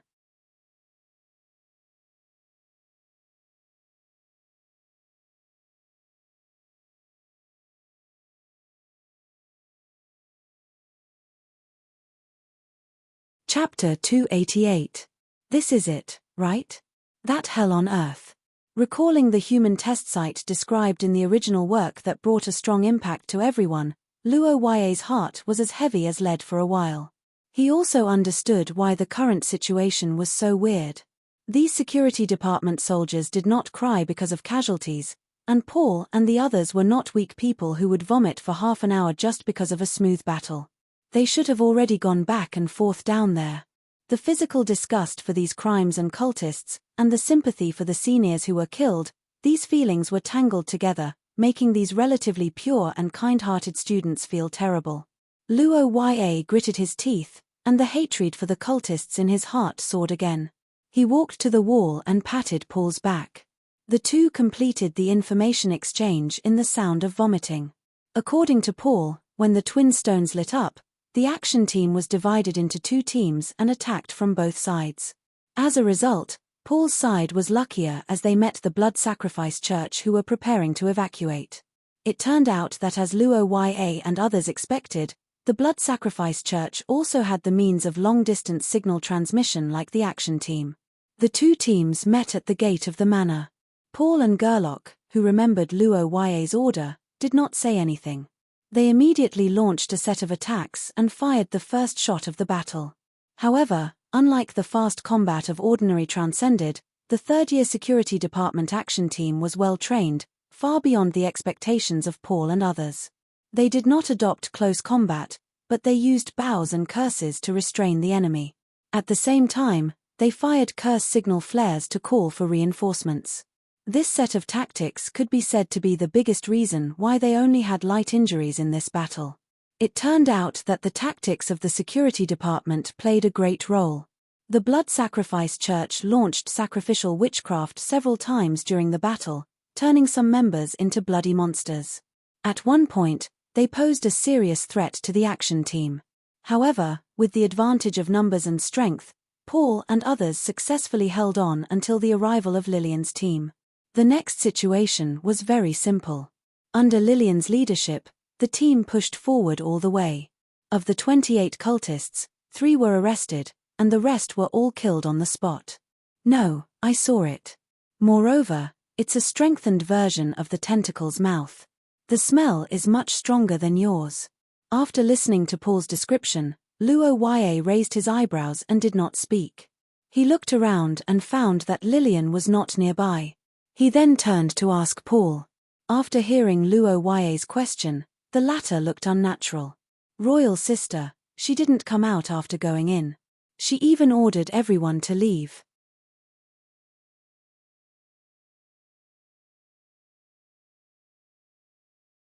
Paul looked at the entrance of the cellar with blood flowing like a monster's mouth and said with an ugly expression. The nearby security department students looked worried when they heard this. Luo Ya was stunned for a moment before he suddenly recovered and stared at the cellar with his eyes wide open. That's right, Lillian should be the one who suffered the greatest impact in this cellar. Luo Ya, who suddenly remembered some plots in the game, frowned.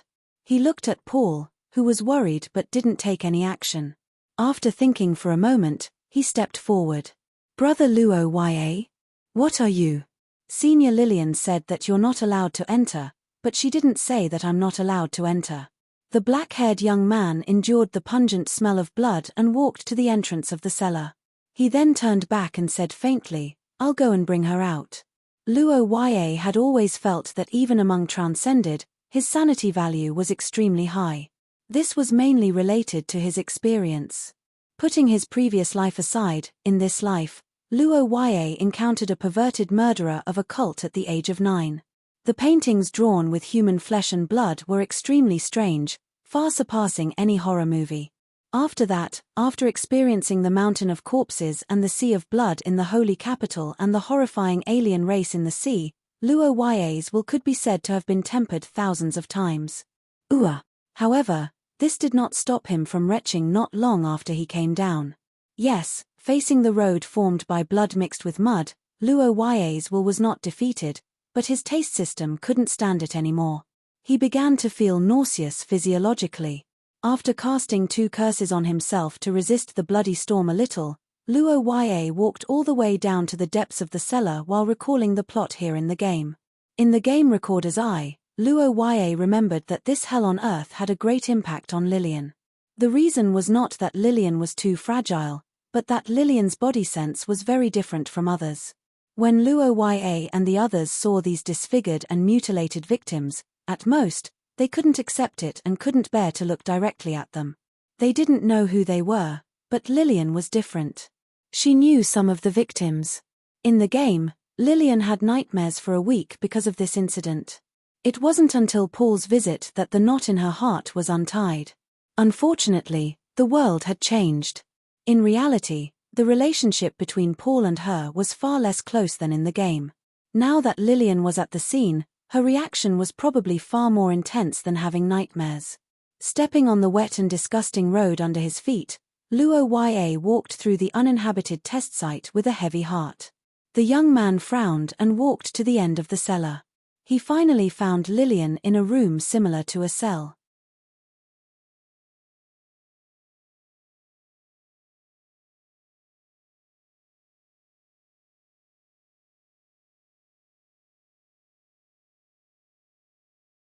Chapter 289. In the cellar, the black-haired girl who heard the call snapped out of her daze. She realized that Luo Yue had appeared beside her without her noticing. At this moment, Luo Yue was covered in dust. His coat was still stained with blood and dust after the battle. However, unlike his clothes, the black-haired young man had a firm and powerful expression. His golden pupils shone in the dark cellar, gentle and calm. When she met his gaze, Lillian seemed to have forgotten about the bloody hell she was in. She forgot about the indescribable pain and unhappiness she felt. An inexplicable sense of intimacy shone in her heart like a beam of light, snapping her out of her daze. However, it was also because of this that Lillian suddenly felt an unbearable sense of shame. As an elder who had always been worried about Luo Yue, she didn't want to show it. She had an inexplicable feeling of not wanting the young man to see her unrecognizable self. "Don't look at me. Get out." Her hoarse voice issued a strict order. This was the first time Lillian had spoken to Luo Yue in such a tone since they met. Her words were strong on the outside but weak on the inside, implying that she was imploring him. Unfortunately, Luo Yue couldn't comply. "I'm sorry, senior sister. We're of the same rank. You can't order me around. You. Let go. Let go of me." Looking at the girl who kept struggling to retract her arm while crying with her head lowered, Luo Yue's face twitched. He was filled with regret. He didn't expect that senior sister's condition would be so serious. She probably saw an illusion when she tried to touch the corpse earlier. Thinking of this, the young man steeled his resolve. He thought for a moment and reported the news to the panicking girl. "Senior sister, Miss Murdy is safe. The Blood Sacrifice Church's bishop died after he was defeated by me while escaping." The black-haired young man softly reported the situation on his side. The sudden news successfully diverted part of Lillian's attention, causing the girl to stop struggling. Seeing this, Luo Yue continued. "The matters outside are almost done. I'll report to the academy tomorrow morning. This incident will be considered over. Senior sister, can you not stay here any longer? Everyone outside is worried about you." Under Luo Yue's soft persuasion, Lillian's expression finally softened. However, the corpse of her friend beside her seemed to blame her silently. The young lady turned her head and was about to look again when Luo Yue stepped forward and blocked her view.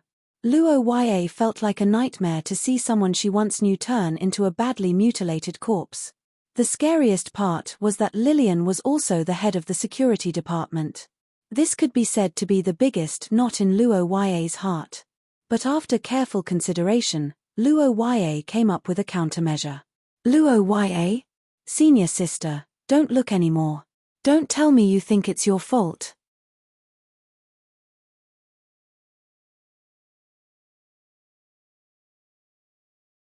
Of course, I'm the head of the security department. If I had discovered this earlier, stop joking. What does this have to do with you? Luo Yue frowned and asked angrily. The blood sacrifice church has existed here for at least 10 years. How many ministers of the Ministry of Security have there been in the past 10 years? Senior sister, do you think they're all guilty? The leader of this cult, Matthew, is a teacher. He knows the movement patterns of the Ministry of Security like the back of his hand. It's impossible to discover them through normal means. Senior sister, are you able to predict the future and solve this problem? And most importantly, although the victims are our seniors, strictly speaking, they're outsiders after graduation. The Ministry of Security is the department responsible for the safety of all students. They're not under their jurisdiction at all. Moreover, none of the students in the school were harmed. Senior sister, are you going to deny the hard work of the Ministry of Security? No, of course not. But Luo Yue's question made the young lady hurriedly deny it. However, the pain in her heart couldn't be easily eliminated. Luo Yue looked at Lillian and couldn't help but feel sorry for her. After a month of interaction, Lillian might have understood Luo Yue, but Luo Yue also understood her. Although Lillian had a cold personality, she wasn't emotionless. It could be said that Lillian attached great importance to friendship and familial ties, far more than anything else. This was also the reason why the Austin Empire had been able to maintain a balance of power. Her two elder brothers were unable to surpass level 3 of the source rank and had no advantage other than their age. If Lillian really didn't care about their brotherhood, it wouldn't be difficult for her to get rid of them with her innate talent and powerful backing. However, she had never thought of doing so, even though she knew that they hated her to the core. She didn't fight for it, not because she couldn't, but because she didn't want to. Lillian's gentleness was silent and difficult to capture. Luo Yue, who had experienced it during the remedial classes, couldn't be clearer.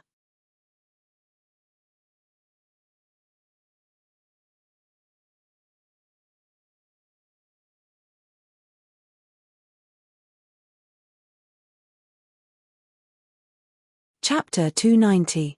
The moment the bloodline resonance appeared, both Lillian and Luo Yue's minds went blank.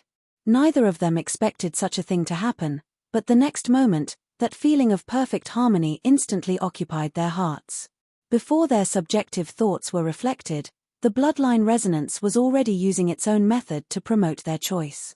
If a person's happiness and sadness were affected to a certain extent by hormones, then the bloodline's influence was an indescribable yet irresistible sense of intimacy. Although this surging resonance was only for a short moment, it completely changed Luo Yue and Lillian's understanding of each other and also solved many mysteries in Lillian's heart. So that's how it is. The purple-eyed girl widened her eyes. She finally understood why she had been acting so strange recently. No matter if it was the natural concern or the uncontrollable pity, it wasn't without reason. The power of being a blood relative had already unknowingly influenced Lillian. Although there was no resonance, every time her and Luo Yue's spell powers clashed and overlapped, subtle changes would occur. Actually, now that she thought about it, many things were already quite obvious. They were both of the same creation element and the same spell powers. With all these coincidences overlapping, the only explanation was that they weren't coincidences. However, the huge difference in her living environment made Lillian ignore all of this. And when the truth arrived, it brought her a huge surprise. If one were to trace the origins of the Ackerman family and the Ackett family, it had been at least 1,000 years since they met. Lillian viewed this bloodline relationship that spanned countless years as a treasure that Yue had bestowed upon her. A bloodline family. A relationship that she couldn't betray, couldn't hate, and absolutely couldn't be severed. These words spread in Lillian's heart like a hot current. At the same time, Luo Ye's mind was in chaos. Lillian was his bloodline relative. How was this possible?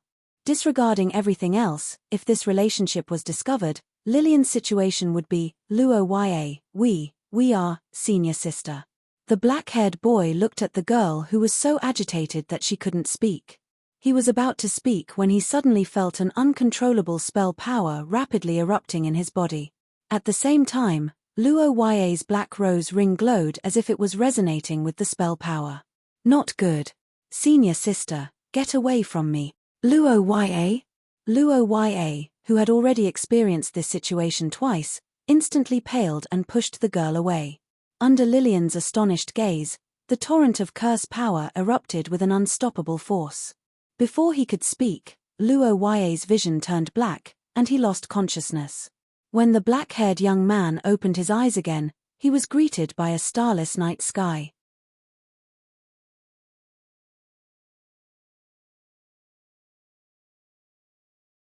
He could hear the crackling of flames on wood, and the thick smell of blood filled his nostrils. The cold ground and the night wind made him shiver. Where am I? Luo Ye's hazy brain slowly turned in the darkness, thinking about the current situation and everything that had happened before. The blood envelope incident, the dark space when he was guarding, the explosion of blood when he defeated the cultists, and the scenes of the night before he lost consciousness flashed across the young man's mind.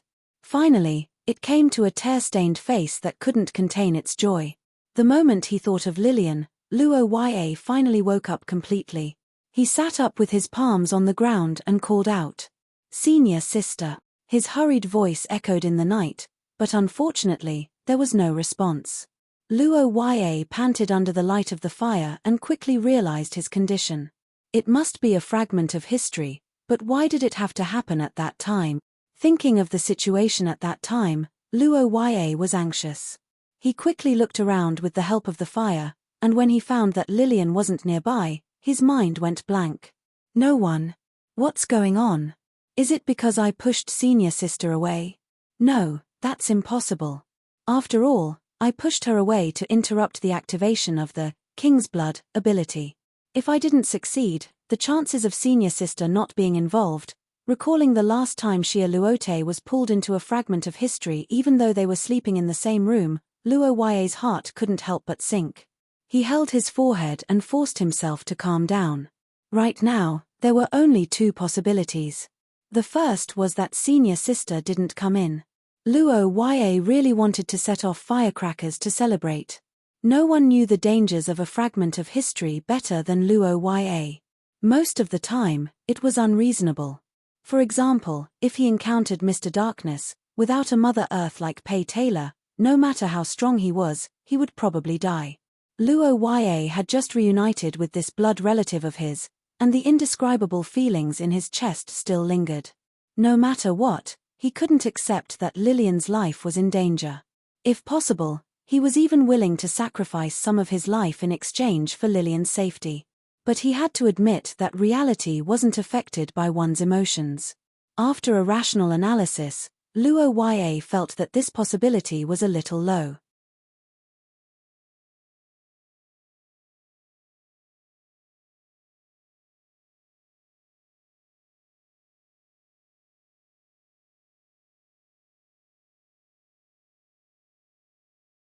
Chapter 291.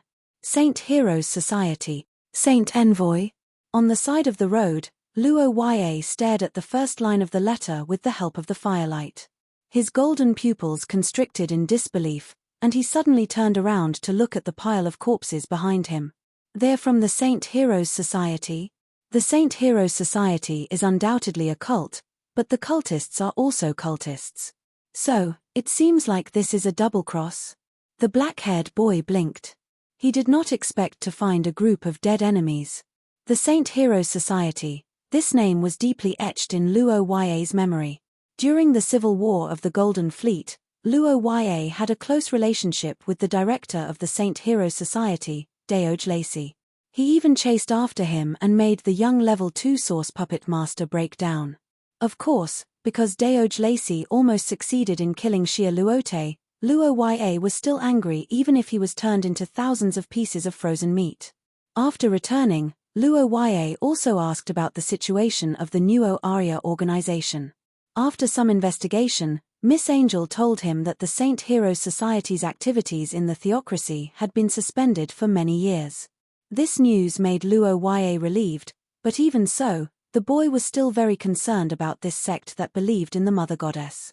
After all, the 6 disasters were related to the survival of the human community, and he could not afford to underestimate the enemy. He did not expect to meet them here. After reading the letter, Luo Ya first determined the current time, 612 of the Third Era, which was almost 400 years away from the era Luo Ya lived in. The location was also very clear, near the scholar's country, Leinster. This era should be the time of the Second War of the Mutants. As for Leinster, it seems that there was a turmoil, the boy muttered to himself as he recalled the background of the era. At the same time, he tried his best to think about the content of the scholar's country, but he found that there were quite few impressions. As a huge disaster that threatened the entire human world, the main theme of this era was undoubtedly the Second War of the Mutants. Most of the writers of history were used to describe this long and drawn-out war, to record the tenacious and unyielding spirit of mankind, and to write a heroic story that could be both praised and wept. Luo Ya wouldn't be able to finish talking about all these in a day. However, as for the scholar country, there really wasn't any record of it. In the end, it was still too long ago. 800 years was enough to bury a country like the Sophia dynasty in history. Leinster from 400 years ago was not even worth mentioning compared to the frontline that was rolling in the blood of the aliens. Luo Ya only remembered that there was a book that said there was a turmoil caused by the cultists in the Kingdom of Scholars, and this was also confirmed by this letter.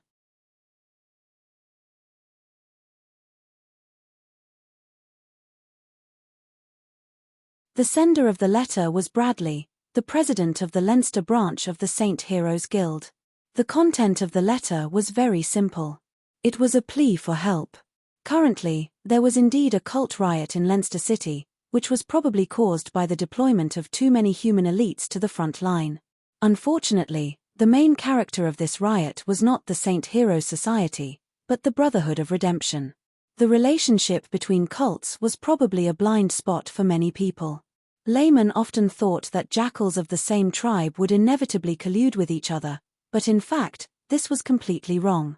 Different cults had different goals. For example, the Saint Heroes Society was a cult that longed for the 6 disasters, to purify the world and lead everyone to return to Mother Goddess. Strictly speaking, its purpose was to destroy human civilization. Luo Ya didn't know the purpose of the Brotherhood of Redemption, but one thing was certain, they didn't believe in Mother Goddess, so they probably didn't like the 6 disasters. And even if the Brotherhood of Redemption was also a group of idiots who wanted to destroy the world, they would never cooperate because they did not believe in the same God. They would be considered heathens if they did not believe in the same God. Once the heathens achieved their goal, even if the result was the same, they would still lose. Therefore, although they were all evil, they would never pee in the same pot. And now, the situation in Leinster had proven this point with facts. According to the letter, the Brotherhood of Redemption had almost completely occupied Leinster with the help of a sacred relic. The defenders and the surviving residents of the city had retreated to St. Freya's College and activated the defense mechanism of the city within the city. The Brotherhood of Redemption saw this and temporarily changed their target, killing the cultists in the city who disobeyed their leadership. The Saint Heroes Society was the first to bear the brunt and suffered heavy losses. As an old cult, the Saint Heroes Society also had their own trump card, but it seemed that only the Sacred Envoy could activate it. This was also the reason why they sent an urgent letter to the Sacred Envoy. But unfortunately, the Saint Heroes Society couldn't wait for their Sacred Envoy because after confirmation, Luo Ya found that the so-called Sacred Envoy was the dead young man. There's no saving him. Goodbye. After reading the entire letter, Luo Ya had a basic understanding of the current situation in Leinster City. He was happy to see this dog-eat-dog situation, but at the same time, a choice appeared in front of him, and that was to enter the city or not. It was obvious that compared to the complicated situation in Leinster City, where all parties were fighting, the wilderness was much safer despite its hardships.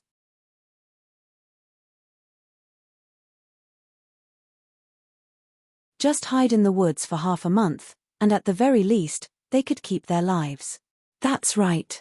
Luo Ya was actually unwilling to get involved in this mess. After all, he was not in a good state now. This time, the timing of entering the historical fragment was too bad. Unlike the previous 2 times when he was full of energy, Luo Ya had just defeated Matthew, who sacrificed himself. In the process, he overdrew his vitality and used the touch of frozen earth. Although the extent was very light compared to the past, the side effects were still there. After entering the city, no matter if he encountered the Saint Heroes Society or the Brotherhood of Redemption, it was basically unavoidable to fight. The only one he could rely on was the academy, which was the weakest. To get there, he would have to pass through a large area occupied by the enemy. And most importantly, even if he arrived, Luo Ya, who had no identity in this era, should not be able to enter. In the war against the cult, it was common sense to never let a traitor sneak in even if there was a shortage of people. Not entering the city was undoubtedly the safest situation, but on the other hand, there were also many problems. First of all, naturally, there was the system's evaluation and harvest.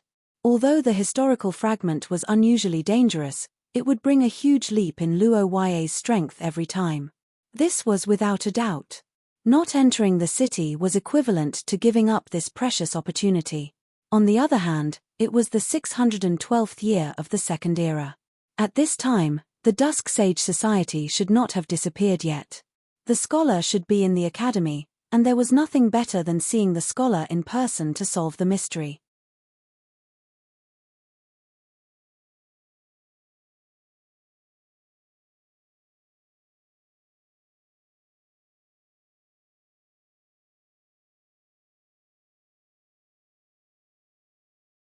Chapter 292. Leinster City was done for. This was the most intuitive thought of the Leinster City branch president and bishop of the Saint Heroes Society, Bradley Dennis, a grey-haired, middle-aged man. It had been nearly a week since the Brotherhood of Redemption started their rebellion. In this week, Bradley's mood had almost gone through a roller coaster ride, and he had not recovered from it until now. After the war with the aliens began, the elite forces of Leinster City were constantly drawn away. With the reduction of teachers, the number of students from various countries plummeted, and the Holy See personnel were constantly transferred to the front line. The darkness in the city began to stir. Various cults had been secretly expanding their influence and fighting with each other. This situation had been going on for 10 years. During these 10 years, it was not that the upper echelons of the human race did not know about their little tricks, but they had deliberately ignored them. The reason was very simple: they no longer had the heart and power to control them. In the end, in this critical moment of human survival at the front line, the cults that used to be a big problem in the past had become a minor problem. Situations like the one in Leinster City were everywhere in the human world. Troubled times were the best seedbed for the cults to bewitch people. There was nothing more blind than the frightened masses. They were like ignorant lambs being driven around. But what Bradley did not expect was that in this unprecedentedly comfortable environment, when everyone could eat and sleep well, and when their forces were expanding, someone would actually flip the table. The Brotherhood of Redemption was an ancient organization inherited from the World Salvation Society of the Second Era. It had been rooted in the country of scholars for hundreds of years. Although it was not as strong as the Saint Heroes Society, it was still a big tree with deep roots. In the past 10 years, it had developed rapidly and had many conflicts with the Saint Heroes Society. But Bradley never thought that they would dare to start a civil war. This could be said to have broken everyone's common bottom line. The main reason why the higher-ups of the human race turned a blind eye to them was that the cultists were only messing around under the table and would not really rebel. After all, the cultists were not fools, and the mutants were not religious.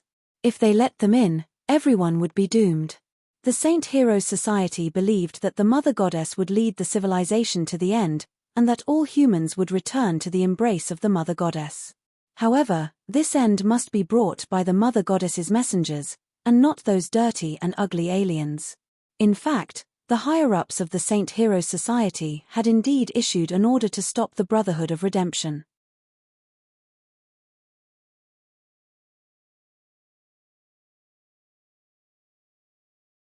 So when the lunatics of the Brotherhood of Redemption launched an attack in Leinster City, many forces, including the Bucconia Garrison Legion and the Saint Hero Society, joined forces to encircle and suppress them.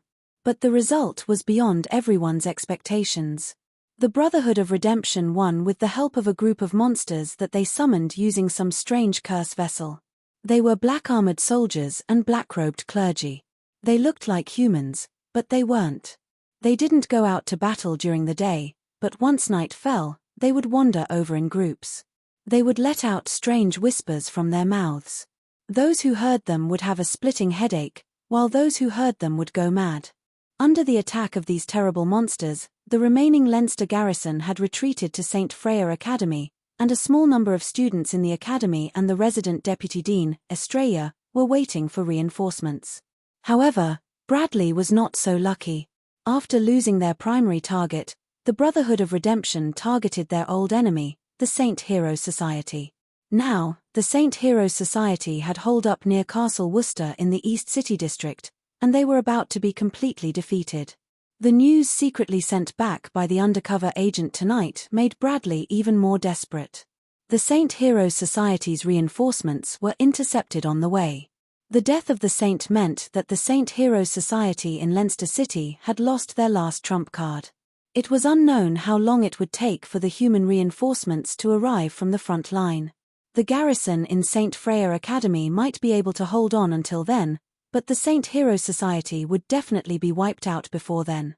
If the order of the high-level council could not be fulfilled, all of them would die. They would either be killed by the monsters in the night, or be dealt with by the council. This desperate situation made the skinny middle-aged man drown his sorrows in alcohol. After downing another bottle of century-old red wine, Bradley's face was flushed red. He walked to the window and looked at the dim streets outside the castle, as if he could see the terrible monsters crawling out of the night. Knock, knock. Who is it? Didn't I say not to disturb me? The sudden knock on the door interrupted the grey-faced man's imagination. It also made Bradley, who came back to his senses, a little angry. He yelled impatiently at the door, but he didn't expect to hear the excited report of the believer outside the door. Lord Bishop, the saint from the council has arrived. Saint? And what bullshit saint? Bradley thought angrily. He led a large group of people to the East City Gate, which was still in their hands. Behind him, the giant scorpion puppet followed closely. When he heard the soldier say that the saint had arrived, Bradley was not happy at all. Instead, he broke out in a cold sweat.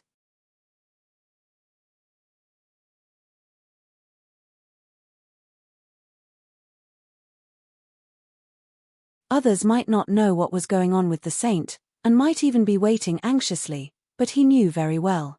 Saint. The Brotherhood of Redemption had already killed him. Now, there was a 99% chance that he was their spy.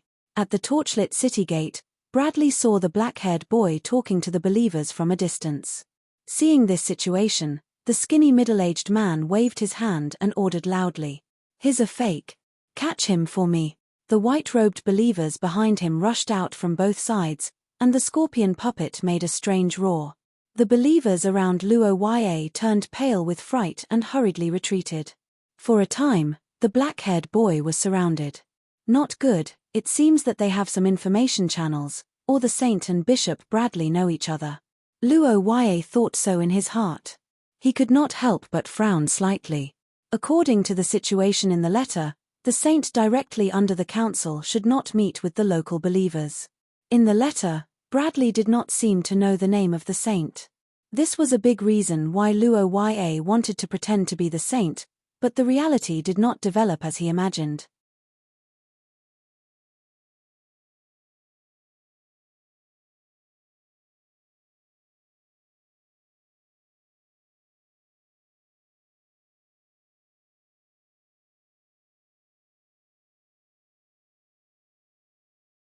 Chapter 293. At the East City Gate of Leinster, Countless white-robed men surrounded the young man at the gate with torches in their hands. The night wind was howling, but the air here seemed to be frozen. Bradley's voice echoed in the night, attracting everyone's attention. Everyone was waiting for Luo Ye's answer, but this question was too difficult for the young man. The name of the director who sent him here. This question touched on Luo Ye's greatest concern, which was the interpersonal relationships of this era. This was a situation that he could hardly grasp after entering the historical fragment. It was like a sharp sword, stabbing directly at his weak spot. Under the light of the torches, the black-haired young man was silent. Bradley's mouth was curved with a mixture of a smile and killing intent. Just as he was about to give the order, Luo Ye suddenly spoke. "Bradley, where did you get the courage to ask me to say the director's name in public?" Under the gaze of the believers, the black-haired young man gritted his teeth and questioned sternly, which made the middle-aged man's momentum falter. Bradley looked at Luo Ye's angry face and was stunned. He realized that he did ask some questions, but he didn't want to change his answer in public. More importantly, if he didn't say it in public, Bradley would have to talk to Luo Ye privately, which he absolutely couldn't do. Because Bradley was from the puppet school. In the puppet school, when the puppet was activated, the body didn't have much combat power. When the puppet wasn't activated, although the combat power would increase, it was still far weaker than the same level. The other party might be here to assassinate him, so how could Bradley be stupid enough to stay with him? These are all trustworthy believers, you can say it. After thinking for a moment, Bradley said so with a flicker in his eyes. However, what he didn't know was that Luo Ye had already expected his answer. HMPH, devout believers? Hearing this, the black-haired young man's golden eyes lit up, and an angry smile appeared on his face. "Before coming here, I also thought that you would be devout believers, but after entering the city, I only felt one kind of emotion, fear." "What did you say?" Bradley asked angrily, but Roher didn't pay attention to him. He gritted his teeth and glanced sharply at the crowd. Then he asked loudly. In less than a week, 3/4 of the city of Leinster had been occupied. The orders of the council were not carried out at all. Even Prandal, who was sent as reinforcements, had died on the way. When you were running for your lives, did you ever think about the glory of the Mother Goddess? You. Bradley Dennis. Cowardly and timidly. Why are you still talking to me about being devout? What is devout? Hundreds of years ago, the young director Deoj Lacey returned to the embrace of God's embrace on the vast sea.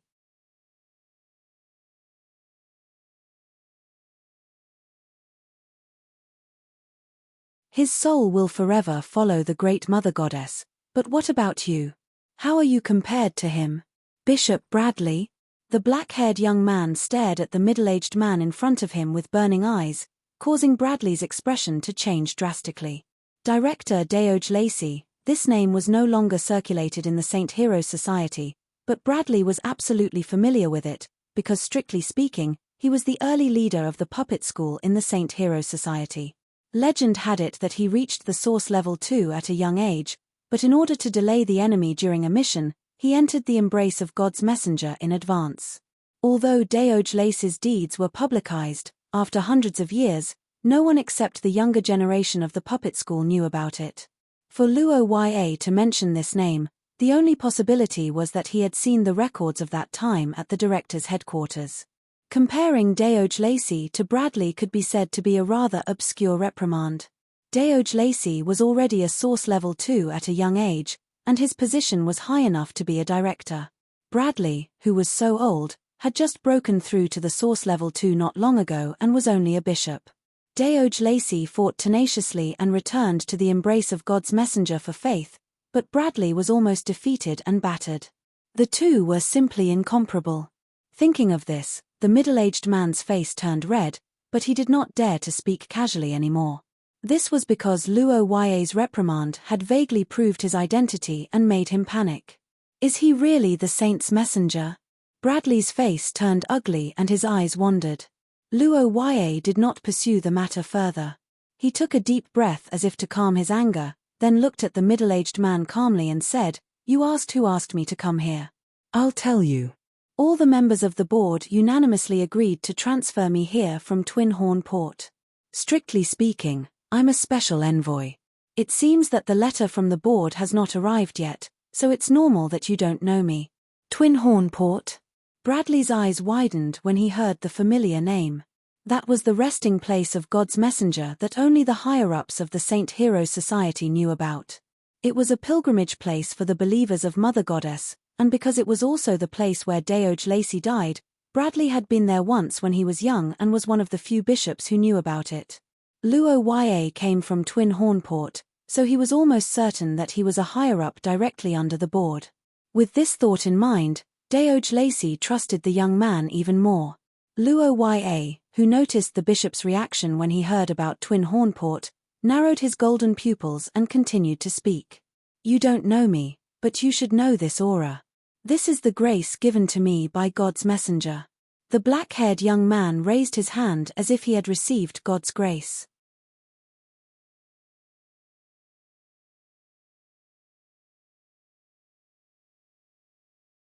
The next moment, white mist began to condense in his palm. It was the terrifying cold air from the frozen earth. It was the tip of the iceberg of the monster that once sealed the earth and destroyed civilization. The moment it was released, the believers felt uneasy, but Bradley felt as if he was struck by lightning. This was the aura of the messenger of Mother Goddess who was sleeping in the abyss of the sea. Bradley, who had been to Twin Horn Port and felt the aura of the frozen earth, was excited. At this moment, he completely believed in Luo Ya's identity. At the same time, he looked at him with a warm gaze.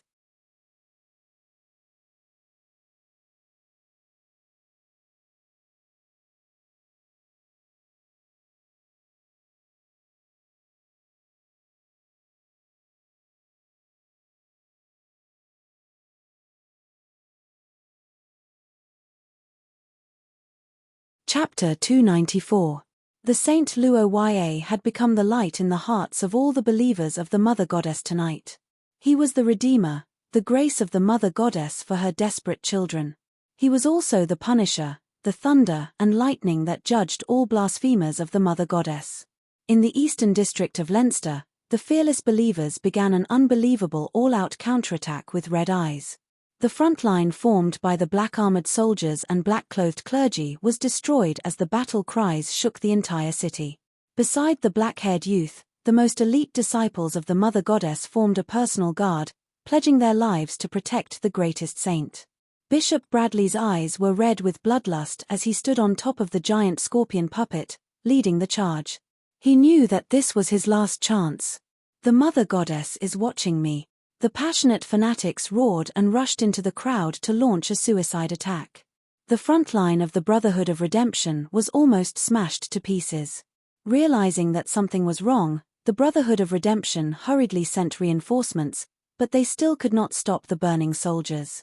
Damn it! What the hell is going on? Are the lackeys of the Mother Goddess crazy? At the headquarters of the Brotherhood of Redemption, Bishop Santos listened to the report of his subordinates. He felt like he was in a dream, and he could not understand the current situation. The Saint Heroes Society was depressed during the day, and they were about to die. At night, their morale did not completely collapse. Instead, it was as if they were injected with chicken blood. How was this possible? What about our Redemption Legion? How did they break through the blockade of the Redemption Legion? I heard that the arrival of the Saint Heroes Society attracted the attention of the Mother Goddess here. Bullshit. The saint has been killed by us long ago. Where did the saint come from? Santos interrupted his subordinates angrily. After thinking for a while, he decided to see the situation himself. However, as he approached the battlefield, the gloomy middle-aged man's face began to turn ugly. Shouts of killing, full of morale, and earth-shattering shouts came almost continuously from the front. The turbulent flow of magic essence, the screams of the believers, everything told Santos the fierceness of the enemy in front. Quickly stepping on the high platform, the surprised man looked into the distance and saw a black-haired youth walking in the center of the team under the soaring flames. He was covered in moonlight, and his golden eyes were shining like candlelight. A strange spell wave was emitted from his body, and the whispers of the black soldiers and clergy were dissolved under the wave. He was surrounded by Bishop Bradley of the Saint Hero Society and a group of high-level believers in white robes.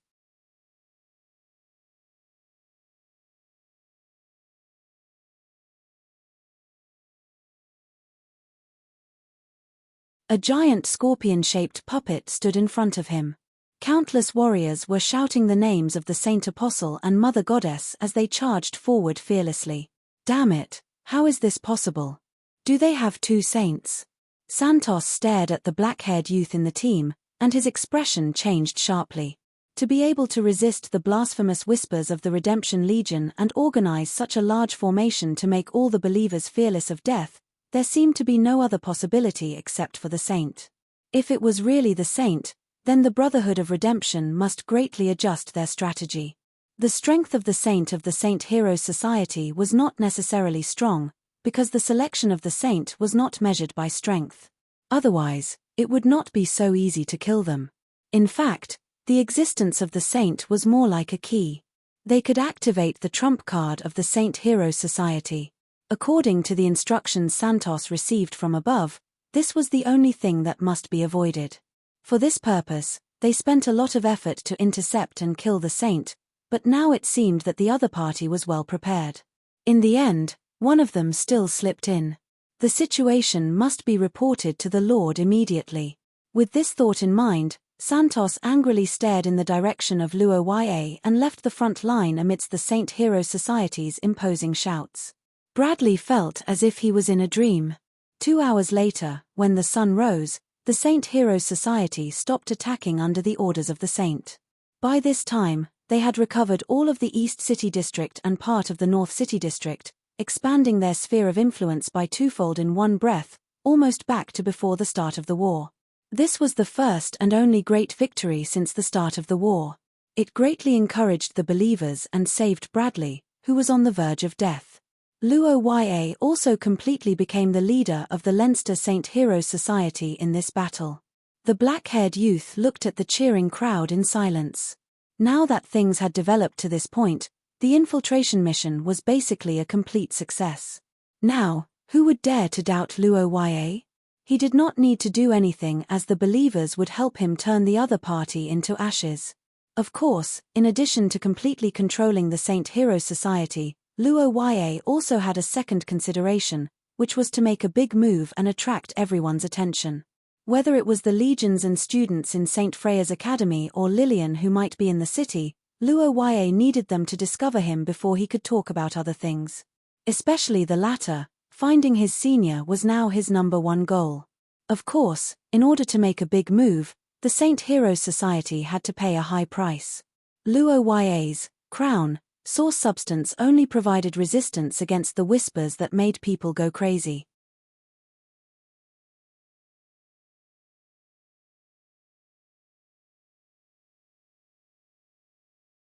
It did not affect the combat power of the black-armored soldiers and black-clothed clergy.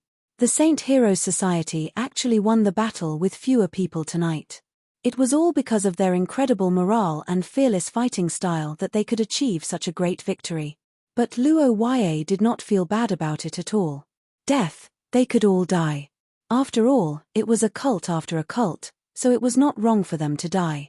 Moreover, they were indeed not afraid of death. The devout believers have defended the glory, and their souls have returned to Mother Goddess.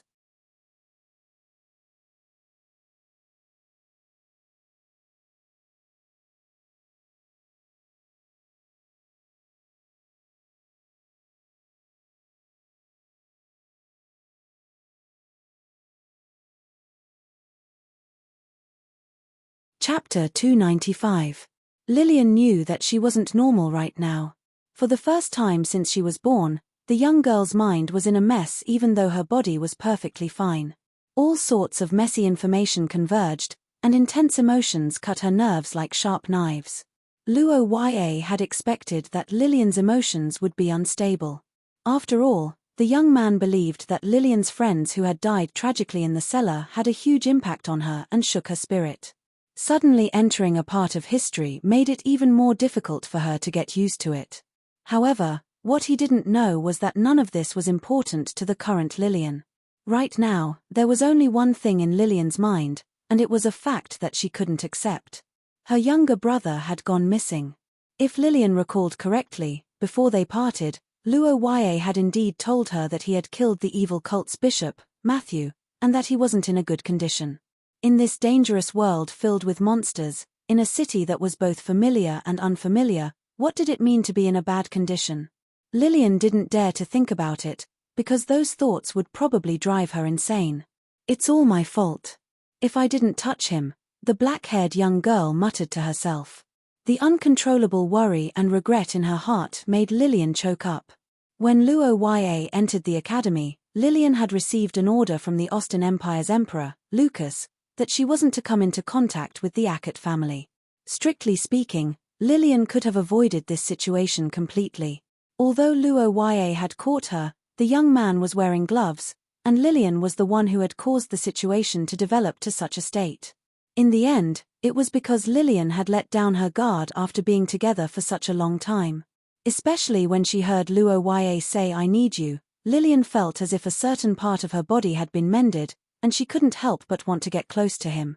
However, she didn't expect that her unbridled desire would drag her newly recognized younger brother into such a dangerous situation. The irritating whispers entered her ears again. The black-haired young girl's purple eyes turned, and she looked coldly at the countless monsters hiding in the building. So noisy, the girl who had her thoughts interrupted waved her hand. In the next moment, a dense rain of arrows was shot towards the enemy. The black-armored soldiers and black-robed clergy fell in droves under the attack. Amidst the sound of the horn, the armored soldiers raised their swords and charged forward. They began to annihilate the enemy one by one. The sound of clashing swords and shattering armor continued. The smell of blood also spread rapidly. Lillian looked at these strange enemies and her heart was filled with concern for Luo Yue.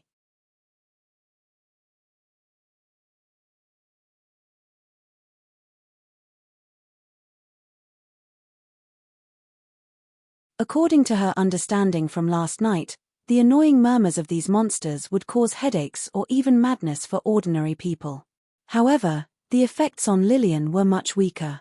Although Lillian would feel uncomfortable every time she heard the murmurs, her bloodline would react and counteract the terrifying effects as if it was protecting her. She was doing well for the time being. But what about Luo Yue? Although they were of the same bloodline, Luo Yue was only level 4 of the source level. His body was not in good condition. Could he resist these monsters? The black-haired young girl beside the overturned holy statue clenched her trembling hands. She felt that if she continued to think like this, her mind would not be able to hold on. Sensing this, the young girl repeatedly took deep breaths. Her brain began to think of a way to find Luo Yue. After a month of interaction and the blood envelope incident, Lillian had a good understanding of Luo Yue. Therefore, she could more or less predict his behavior. As a meticulous person, Luo Yue would not rashly go to the academy now. Neither he nor Lillian could enter under such circumstances. Even if they did, the two of them would definitely be detained and supervised. Losing his freedom in such an inexplicable environment was undoubtedly a bad move. Luo Yue would not choose that. Therefore, the only choice left was the outer city. This area was currently the most chaotic place in Leinster. According to the information obtained from the cultists last night, 2 cultists were fighting on a large scale. These monsters were the trump cards of one of the cultists. Would Luo Yue side with the cultists? How could that be? Her beloved brother was kind and righteous, law-abiding. How could he be involved with cultists? Lillian shook her head as she thought. She did not know that Luo Yue had become the leader of a cult in a single night. Her analysis suggested that Luo Yue must be defending himself against the monsters with the advantage of his bloodline. Of course, all of this was built on the basis that Luo Yue wanted to find her sister and reunite with her. Otherwise, the forest outside the city would be the least dangerous choice. At the thought of this, the girl became timid. There was no doubt that the two of them were related by blood. However, it was still unknown whether Luo Yue would acknowledge her. Considering that Luo Ya was a noble of the theocracy and his relationship with Rochit, the disadvantages of acknowledging her as his sister would outweigh the advantages. If he did not want her when the time came. Just imagining this situation made Lillian's purple eyes sour. She was worried about her personal gains and losses. The horn sounded again. Another wave of soldiers charged at the black-armored monsters. The girl who was awakened by the sound hurriedly shook her head. She recalled the black-haired youth's expression when they parted and encouraged herself. No.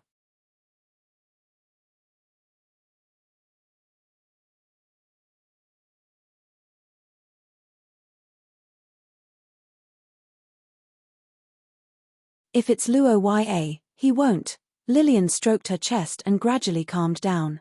The light of rationality returned to her purple eyes. After a moment, she had decided on how to reunite.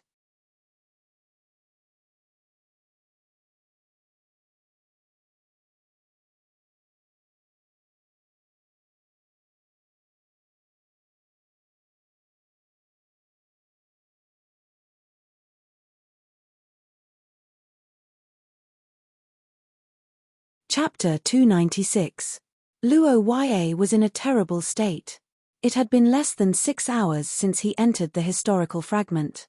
From the time he impersonated the saint and confronted Bradley, to the time he led the fanatics of the Saint Hero Society to the point where he was victorious until dawn, everything seemed to be going smoothly. However, every step he took was filled with trepidation. Most importantly, he had consumed too much energy. Luo Ya was able to create miracles because the Black Rose Ring had brought Luo Ya to meet these strange monsters in the academy at night. In the past month, in order to unlock the authority, Luo Ya had used the crown source substance to perform various experiments. One of them was to suppress the black-armored soldiers within a certain range. But it had to be said that Luo Ya's research in the academy yielded little results. The only use of the source substance to release waves to suppress the enemies within a certain range was to make Luo Ya's head feel better and less uncomfortable. But in this battlefield, this technique was reborn. Because Luo Ya had teammates, and he didn't need to look at the battle damage ratio. Luo Ya was very sure that the skill wasn't used in vain. But correspondingly, he had consumed a lot of energy and had to rest and recover as soon as possible. On the other hand, he also needed to gather more information. The black-haired young man frowned after glancing at the system evaluation. He wasn't too satisfied with the result. The increase of 37 points in one night seemed huge, but Luo Ya knew the characteristics of the system's evaluation. The lower the score, the easier it was to increase it. The higher the score, the harder it was to increase it. If this was the case, the 30 points might not even be as good as the 5 points when the score was high. Luo Ya had two guesses about this situation. The first was that although Luo Ya had killed a bunch of cultists from both sides, they were all cannon fodder and didn't have any outstanding leaders, so his score wasn't that high. The other reason was that Luo Ya's objective was wrong. After all, he wasn't here to help the Holy Heroes Guild turn the tables. The medium of this historical fragment was the Ring of the Black Rose, which came from scholar Istrid. Anyone with a normal brain would seek refuge with her. In fact, if it weren't for Lillian, Luo Ya would have thought of a way to do so. Luo Ya only attacked the enemy indirectly and did not provide any direct help to the allies. This was probably the reason for his low score. However, Luo Ya didn't really care about this. What was the point of having a high score? Could it be exchanged for a living person? The most important thing was to find his senior. Everything else was nonsense. As for the means, Luo Ya already had a plan. In the solemn hall, the believers who had just experienced a battle were gathered here.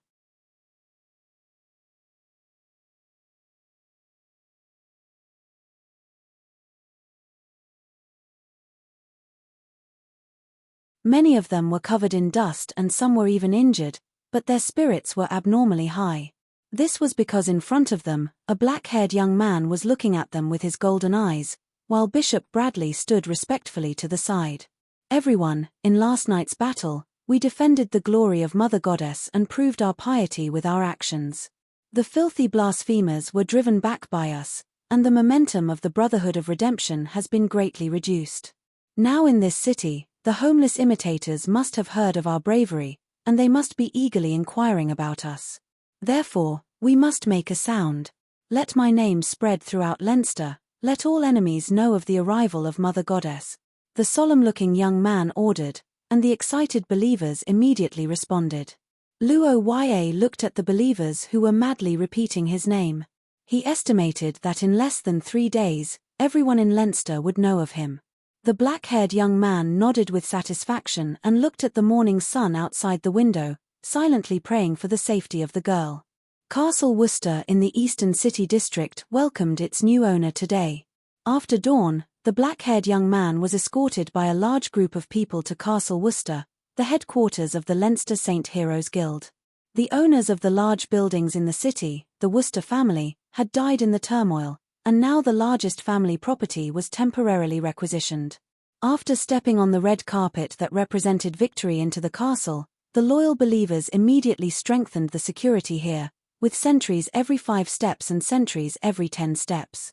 When Bishop Bradley returned, he applied to Luo to retrieve the sacred relic, and the black-haired young man quietly approved after some consideration.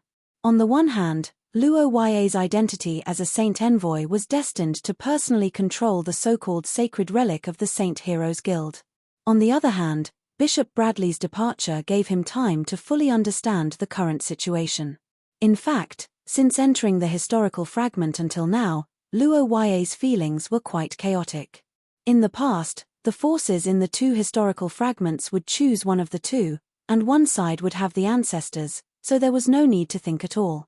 The purpose of both sides was also very clear, so he just had to follow and be done with it. But this time was different. Not only had the forces become 3, but Luo could not even figure out what each of them was doing.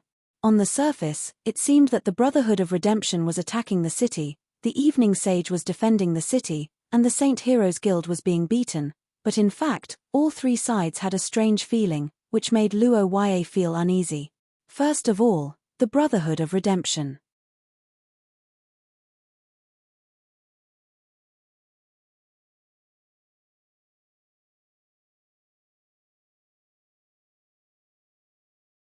At such a critical juncture in the war with the aliens, this group of people suddenly rebelled. Was it really just because they were sick? And what was the meaning of this rebellion? What did they want to do? In history, all rebellions had to overthrow the old forces, so they had to have a good reason. But the Brotherhood of Redemption actually released so many black monsters, and if it were not for the other 2 sides restraining them, they would have directly massacred the city. Who would follow such lunatics? How could this rebellion succeed? Or was it that the Brotherhood of Redemption was a rebel volunteer, and he rebelled for the sake of rebelling? Secondly, the garrison troops and students in St. Freya Academy basically belonged to the Evening Sage Guild. This group of people also had problems, and the biggest problem was last night. Last night, Luo led the fanatics to attack the Brotherhood of Redemption and had the upper hand the whole time. The momentum was unprecedentedly great, and almost all the monsters in the North City District were attracted. This situation was simply a heaven-sent opportunity in military terms. As long as St. Freya Academy opened the city and sent troops to attack from the front and back, the Brotherhood of Redemption would definitely be beaten to a pulp last night. At that time, the Saint Heroes Guild and the Brotherhood of Redemption would each occupy half of the periphery of Leinster, and the situation would obviously be much better. But in the face of this heaven-sent opportunity, they were actually indifferent. Was it purely because of poor command and passive defense, or was there a reason why the scholars and guardians could not come out? The last one was the Saint Heroes Guild, who played the role of the younger brother in this war. In fact, they were indeed the younger brother, but since they were the younger brother, why were they still stubbornly holding on?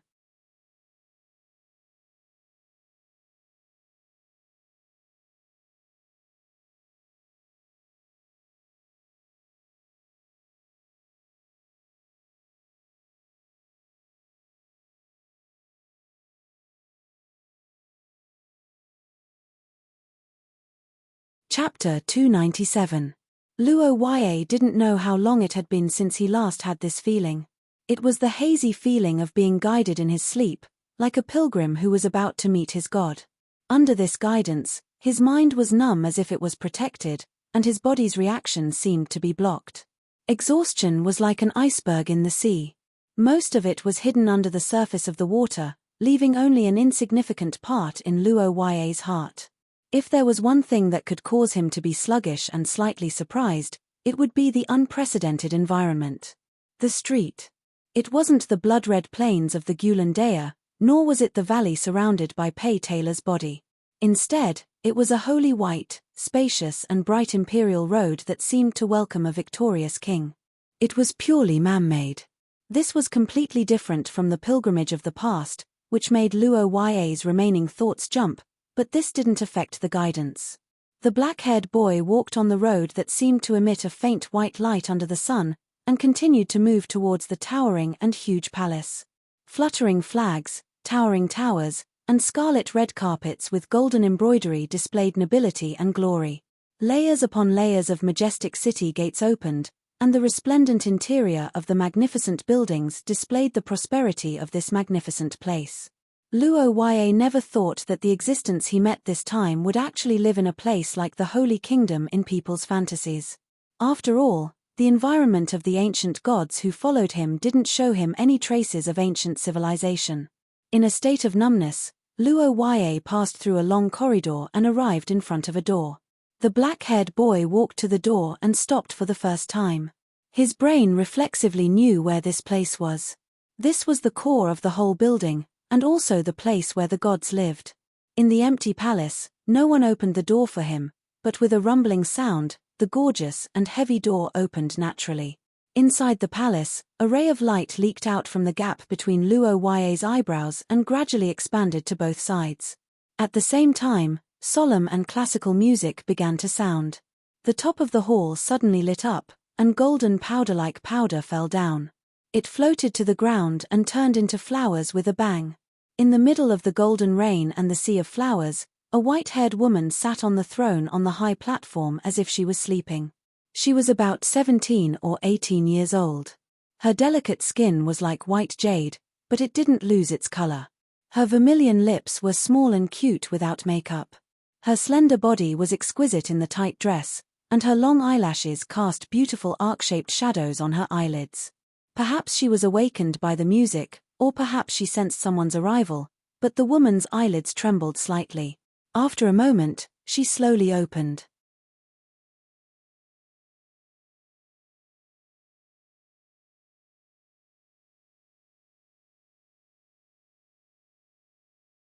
When her bright red pupils appeared to be exposed, to be seen, Luo Ye suddenly woke up. The black-haired boy's body trembled, and he carefully looked up at the high platform.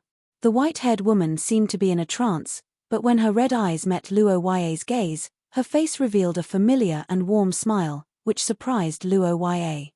"Finally, we meet. My name is Altacia. I am the Queen of Witches," the white-haired woman said and stretched out her finger, as if she was a teacher explaining the key points of knowledge. However, Luo Ye's eyes widened when he heard this sentence. Witches, this term was no joke in Shi Ya.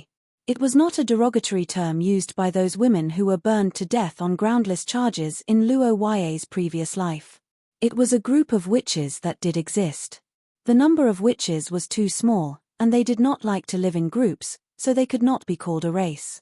However, in ancient times, they had a considerable status, but compared to other powerful races, they were not favored by humans. In various existing myths, their images were basically old witches who looked like both humans and ghosts, or they did not even look human. They were regarded as the incarnation of disaster, an existence that humans could not understand. This kind of group should not have a king to speak of, and the first thing they did was to introduce themselves. When did the gods become so easy to talk to? Is that what you think? Hey! Suddenly, the boy's golden pupils shrank. Altacia saw this and smiled proudly. Then, she looked at Luo Ye and stretched out her fingers to twirl her hair in confusion. That's too much. What's wrong with introducing yourself? You're obviously a special existence, so it's not good to look at others with prejudice. No, it's okay. You don't have to explain or apologize. I'm not so narrow-minded. Also, since it's Lord Hero, I forgive you. Before Luo Yue could finish his explanation, Altacia snapped her fingers and smiled. Her scarlet eyes looked at Luo Yue, and the corners of her mouth curled up cutely. In contrast, Luo Yue was filled with confusion. Lord Hero? That's right. The Lord Hero who freed Altacia from eternal death. You're tuning in to the Dreamy Chapters YouTube channel. We're so grateful for your support, and don't forget to subscribe to join us on this incredible journey through captivating stories. Your generosity through donations truly makes a world of difference, as it's the primary source of revenue that allows me to expand and enhance this channel for you. Thank you from the bottom of my heart for being a part of this adventure.